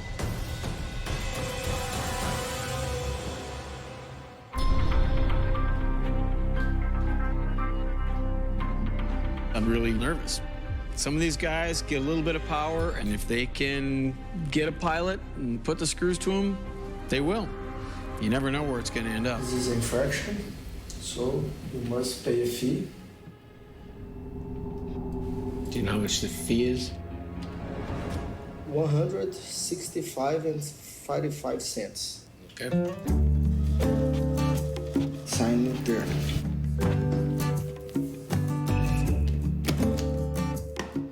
That's it. Okay. Carrie's a free man. Do you know any good hotels in town? But their plan to spend Christmas Day in the Caribbean Well, maybe Ipana. is a bust. Merry Christmas. Merry Christmas.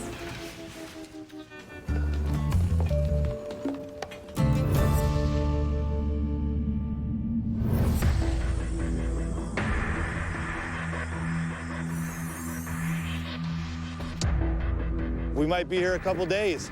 There's some issues. We had 6 failures on the way here, so 6 too many. 6 too many, and a couple pissed off, frustrated pilots. Brad and Stu are facing a delay they can't afford. The plane's broke. Barely out of the gate, only Brad has the certification to fly the 1900, and it's about to expire. So if the plane is not delivered by the last day of this month at midnight, the plane sits where it sits. Check it out, there he is. T-Bone, baby. But their luck is about to turn. Man, oh man. I never thought I'd see you in Africa again. What is up? How's it going, dude? One of the coolest parts about this job is you step off an airplane anywhere in the world and you see an old friend. 5 years probably since we've been in this country together. 5 years. Oh my God. Oh, I'm totally psyched to see T-Bone. I stepped off the plane in Sudan like 7 years ago, totally green, and he took me under his wing and taught me how to fly in Africa. He never flown in this part of the world before. I kind of show him, how people are here. We're talking about Africa. Things are really, really tough here and complicated. We're all busted up, man. We can go back in the hangar, see if there's anybody there that can help you. Maybe they can do something about it. In Africa, it's not what you know, it's who you know. What's up? Any of you guys work on 1900s? Yeah. Yep. We got this 1900. All this stuff just failed. Would you guys be willing to freaking take a look at it? Sure. Oh, cool. If it would have happened anywhere else, we'd probably still be sitting there. We would have been dead in the water. But we just so happened to have friends of ours to introduce us. It worked out good. Hopefully you'll have a diagnosis or a fix in an hour or two, Pilots think if they hang over a mechanic's shoulder that it magically gets fixed faster, and that's just not how it works.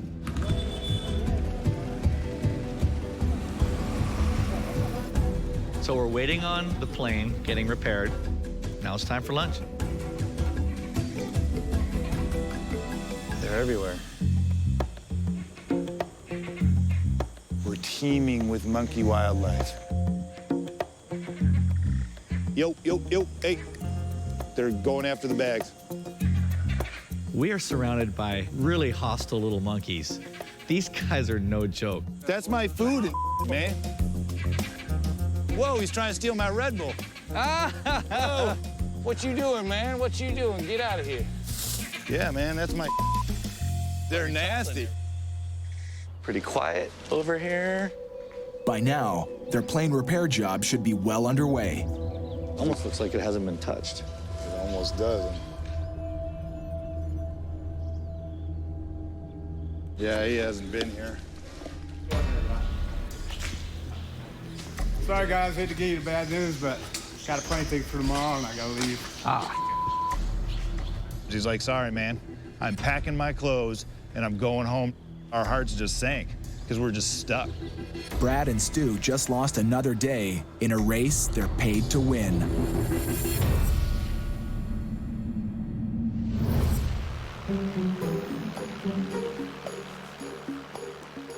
You just stay sleeping, Claire. It'll be a Christmas miracle. You know, if I can't give Claire a Christmas at home, at least I can bring Christmas into the cockpit. Clara, Merry Christmas, Claire. Oh my gosh. That's awesome. Kind of looked like we were gonna miss Christmas, so I thought I'd add a little Christmas cheer. I even got one for you. Thanks, Dad. You're welcome, Claire. Merry Christmas. Merry Christmas. The guns. Oh yeah, double guns. Claire's been a real trooper on this trip. I think she deserves something very special this Christmas. So I decided to get her something you can't buy at the mall. How about this, Claire? For your Christmas present, I'm giving you the entire Caribbean island chain. Any island you want to go to, we're going. What? Who gets to do that? Just choose any island. And probably one of the coolest, most unique Christmas presents I've got. I would hope so. Having conquered the Amazon jungle, a little Caribbean recharge comes just in time. Next, it's the final big push to delivery in North Carolina. Okay, Claire, here's the first island in the chain that you can choose from. What do you think of this one? Not very many beaches. So that's a no on this island. Okay, on to the next. This island has a great big huge town. It's a little industrial for my liking. Farms and like stuff. Your island does not meet Claire's specifications. Sorry. Sorry. Try again. This island looks pretty damn bitchin'. Looks kind of sweet. Is this your Christmas present? Think so. Let's sign here and check it out. Nevis. Never been to Nevis. 316 Papa, season greetings. Hello. Good. How about you? Thank you. Well, we were just flying by and saw this beautiful island, so we need to stop. This is the place to be. There's sunshine on the other side and a little rain, and it's only a cloud passing. It's only a passing cloud. That's what we say here.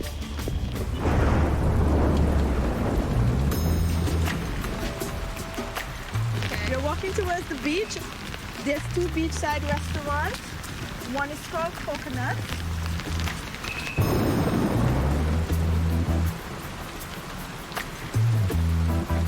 I was hoping for some sun. That's all I wanted, just beach and the sun, and this is far from it.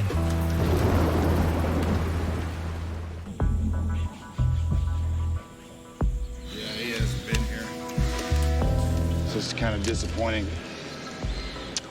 All right, well. Stranded, with a broken plane and no mechanic, Hey, what's going on, Matt? Brad and Stu scramble to find a replacement. Can we freaking muscle you into maybe taking a look at our plane? Yeah, I think we could probably do it. Tell us what you guys want. We'll make it happen. You got by the short hairs right now. Yeah. The mechanic and the electrician came to help us and did so much for us, really for nothing in return. That's right in the back here. This fuse right on the end that was popped. There's a little tiny fuse. So, I mean, literally, pull it out, put in a new one, fixed. Everyone else is good. Something so small, wrecked everything. And we'll close this up. Let's make like a baby and head out.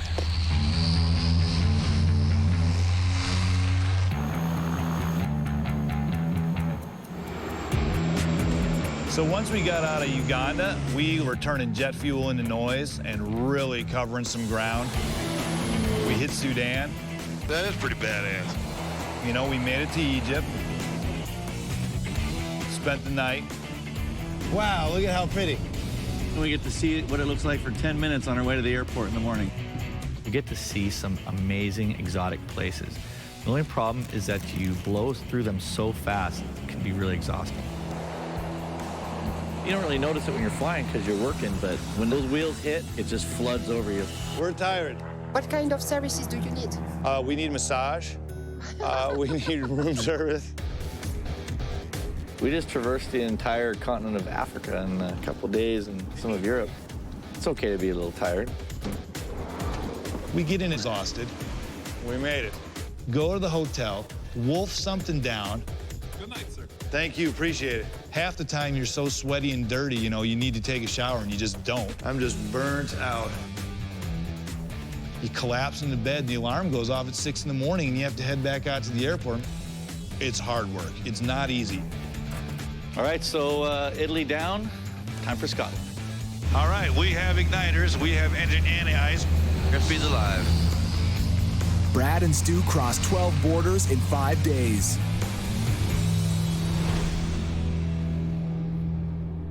We're having some real issues. But to boss Corey, they're going rogue. On these long trips, especially in a bigger airplane like this, it's important to save as much fuel and as much money as possible. It slows the plane down so pilots bitch about it.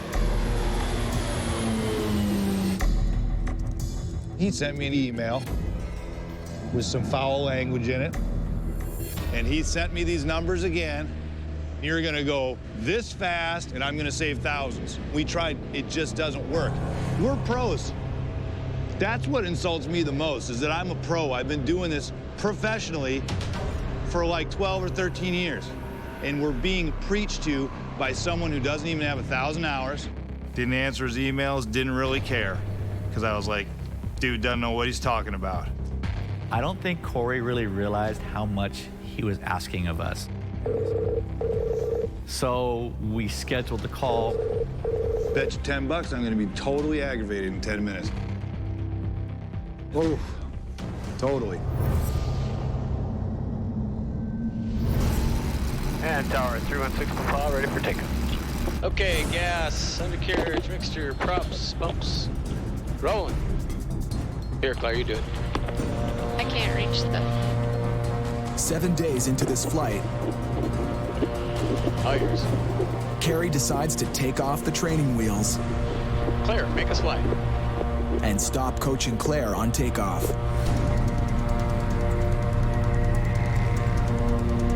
A pilot needs confidence. A pilot needs to be able to push the situation every once in a while and learn a few things.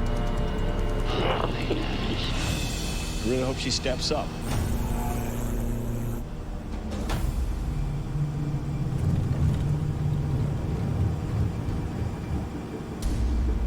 And tower 316 Papa, could we do a left turn over the harbor?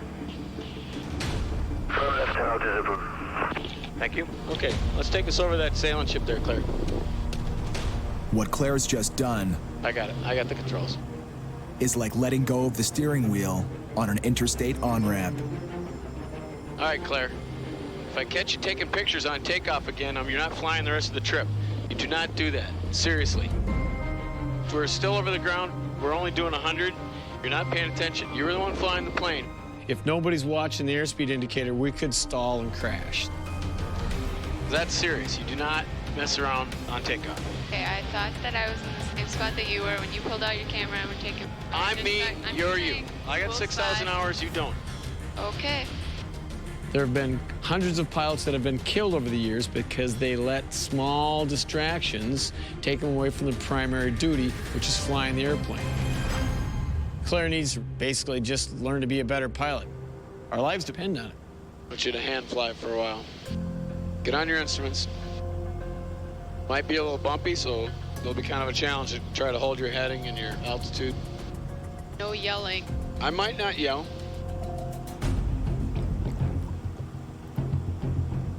There's a 50-50 chance I won't yell.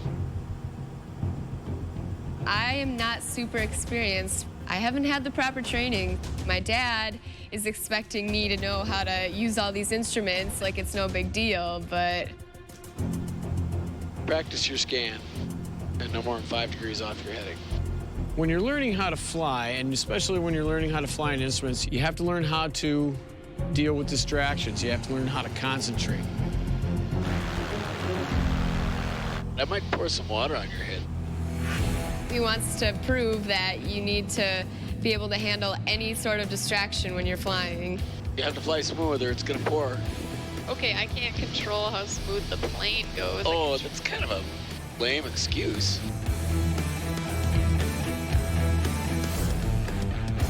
Oh, it's so close. Yeah, oh my gosh. How'd you do? Fine. Ah, 1 degree off. 1 degree.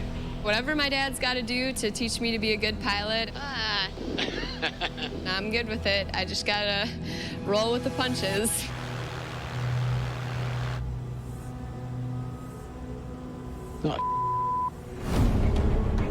Huh. Check out the right fuel indicator.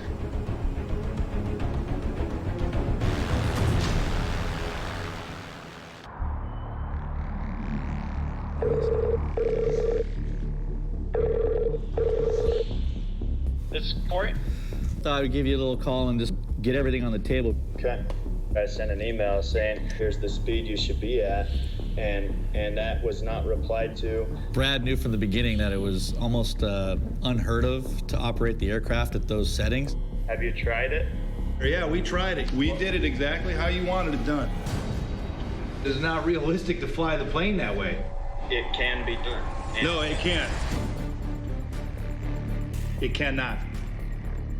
The difference between running it in economy setting and power setting is between $5,000 and $7,000 in fuel. That's $5,000 to $7,000 out of my pocket for you guys pushing the throttles up. You know, we're not trying to steal your money, man. We've been running it the best we can, and I mean, we just have to be realistic. If we're doing 18-hour days, adding an extra hour or two to the day, I mean, it's literally impossible to do. And it's like, we're killing ourselves, man. I've got to have faith in my captains that if they say it's a no-go, it's a no-go. We got every airplane there safe. That's the #1 goal, #1 priority. Guys, I understand that sometimes changes and whatnot, so we just need to move on. And so I have to take a step back and let my captains do their job. Okay, all right, guys. All right, we're out of here. See ya.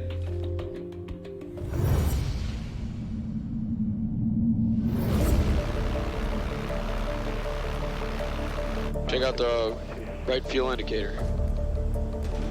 With a gas tank pinned near zero. You see any fuel coming out of the right side? Oh. And water for a runway. We've still got 389 miles to go.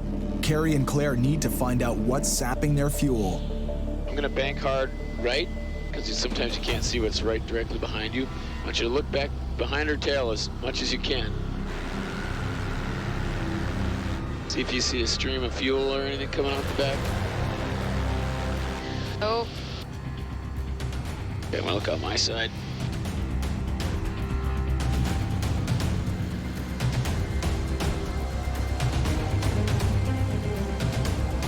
Huh. The fuel quantity circuit breaker. Let me try that and pull that out. Push back in. There we go. Made me a little worried because it hasn't done that before. A simple reset on the circuit breaker does the trick.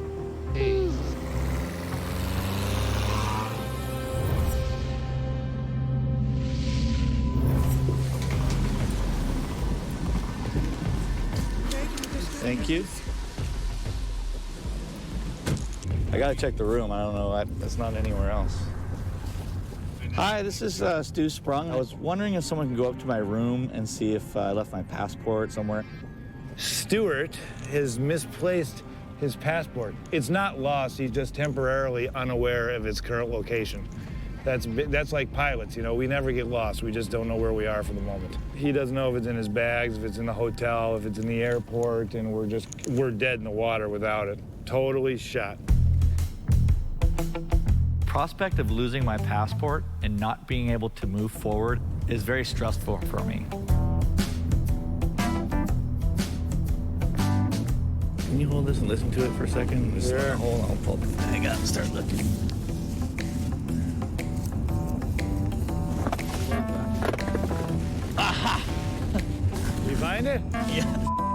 hell out of my suitcase.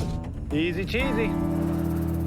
Long days and tight turnarounds are starting to catch up to Stu. Sat on my sunglasses. It fell down into my ass right as I sat on. I felt it just go flat. Not a good way to start this flight. That sucks.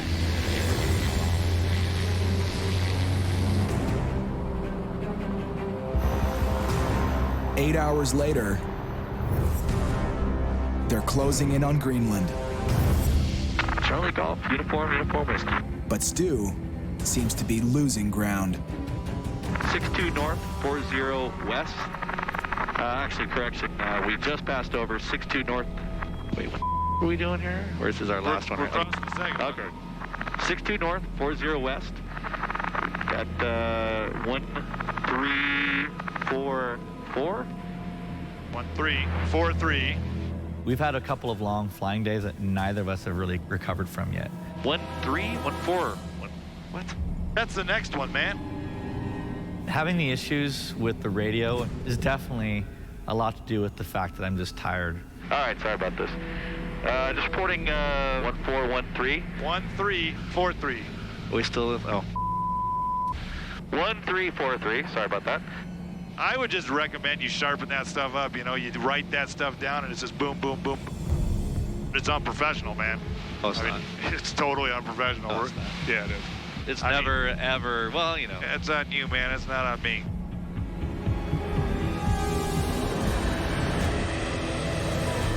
Charlie Golf, uniform whiskey, B180-1433.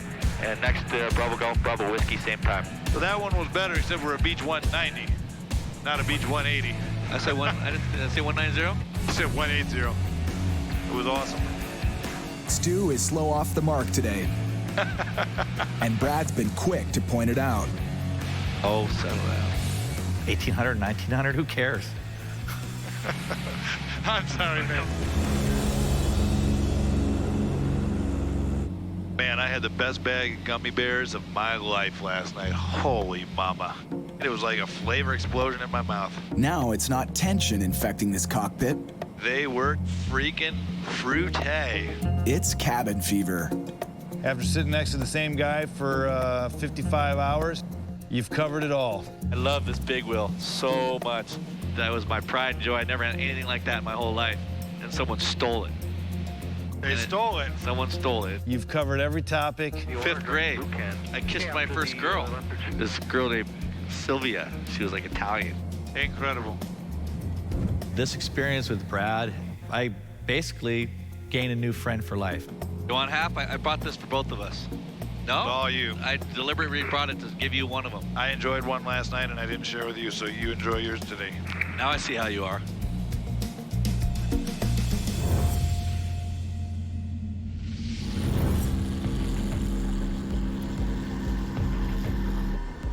I see a state.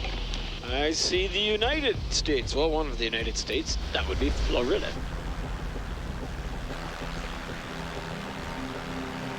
Okay, gas, undercarriage, mixture, props. I have the runway. Okay. Vision height. Thank you. Medevac, you'll be next behind the traffic on file.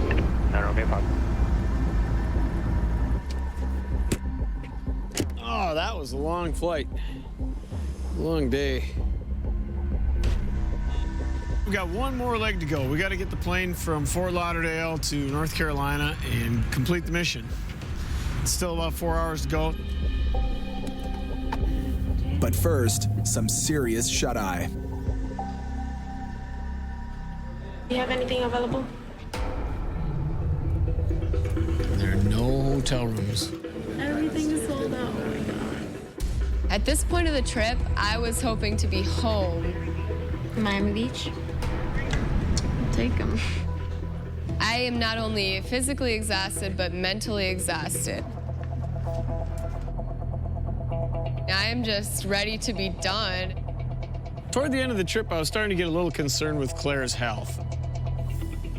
Ferry flying is physically demanding and mentally stressful. It wears on a person.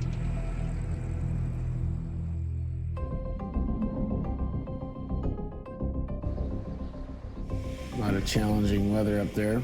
Icing and turbulence and low ceilings for the final leg. 8 days into their 9,000-kilometer journey, We're so close. Carrie and Claire face one last push to deliver the plane. Huh. Yeah. That's new. I've never seen that before. But the merchandise is damaged. Something has kind of come loose inside the rubber. The propeller's heating system, which melts ice on contact, could be shot. And with it like that, now I can't really trust it. We can't risk getting anywhere near icing. We're gonna have to stay below the clouds. Remain below 1,000 feet. Here coming up. Carrie and Claire have to fly low to avoid ice. When you're ferrying an airplane, you don't have the luxury to make sure every teeny tiny thing on the plane is fixed. You gotta deliver the airplane. Silverwings 2041, Fort Lauderdale tower traffic on a 5-mile final. 210 under heading 27 right, fill up for takeoff, Silverwing. But flying low puts them in the thick of Florida's busy airspace. There's just a million flight schools here and a billion students all buzzing around. There are over 9,000 planes crowding the Florida skies today. November 16 Papa, traffic 12 o'clock, less than a mile. Helicopter, Sheriff's helicopter 900. You watch your altitude and heading, I'll watch for the helicopter. Carrie and Claire need to stay sharp. November 16 Papa, you still not have the traffic in sight, head to your right. All right, 26 Papa, traffic. Flying down this low, we have another thing besides airplanes to run into. TV towers. It. Yeah. Keep our eyes outside the cockpit. November 3 and 6 Papa. Pilots are supposed to report before they enter new airspace. Yes, sir. We're level at 1,000 feet. On course heading 355, just transition. It's how air traffic control keeps the skies from turning into one big collision course. Bonanza 316 Papa, you need a call before you enter the Class Delta airspace, not after you do. Roger, we've been given a heading from executive. Sorry. Well, you still need a call before you get in my Class Delta. Good day. This last 4-hour leg of their journey 16 Papa, proceed due north. is turning into a real bear.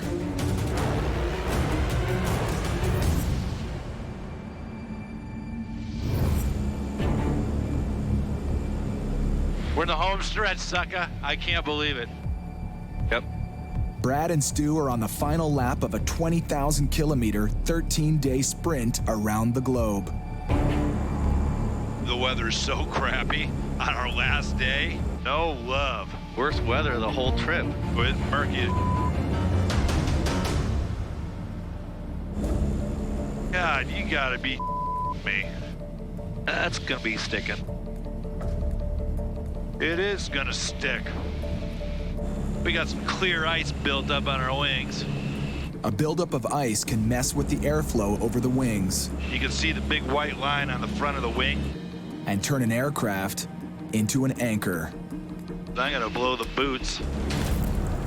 De-ice boots are supposed to inflate and crack the ice off. That master warning. Bleed air fail. Me. There's not enough pressure in the system to blow the boots as it's supposed to. Did your boots kick off the ice? That ice didn't come off. This side's probably half to a quarter inch. It did not kick it off the way it should have. I mean, it kicks off maybe 5% of the ice. If we get into real bad heavy icing, we're pretty much screwed.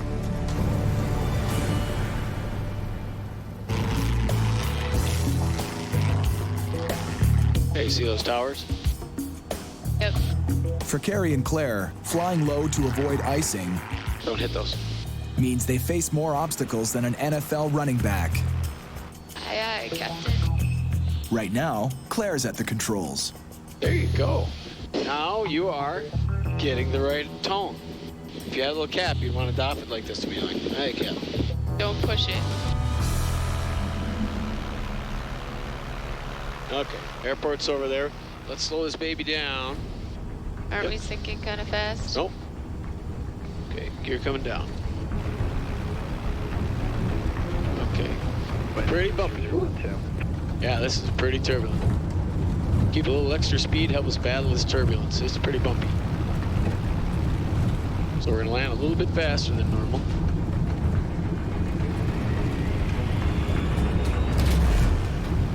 All right, good job. All right, Claire. Yeehaw! Uruguay to North Carolina. It feels really great to have this trip behind me, and to have done it with Claire was amazing. So Claire, you made your first ferry flight. Think you might want to do that again, or maybe even do it for a living? If Claire told me that she wanted to be a ferry pilot, I'd be pretty proud. I'd do it again, but I'm too young to decide what I want to do. I mean, I don't even know if I like black olives yet, you know? I'm so proud of you, Claire. You did such a great job. I mean, I've flown with other ferry pilots that weren't as confident as you were on this trip, so good job. I think that my dad's perspective on me has really changed as he watched me step up to the plate on this trip. In the end, I think I'm not just his little girl anymore. He can look at me as a co-pilot. Double guns. Double guns. Let's go home.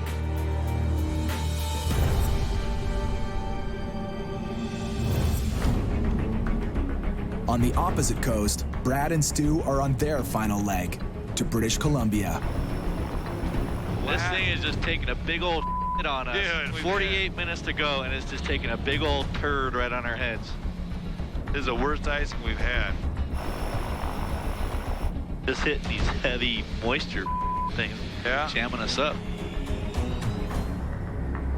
We're starting to get out of that little mountain range, so hopefully that'll be it. We should be getting clear of this stuff pretty soon.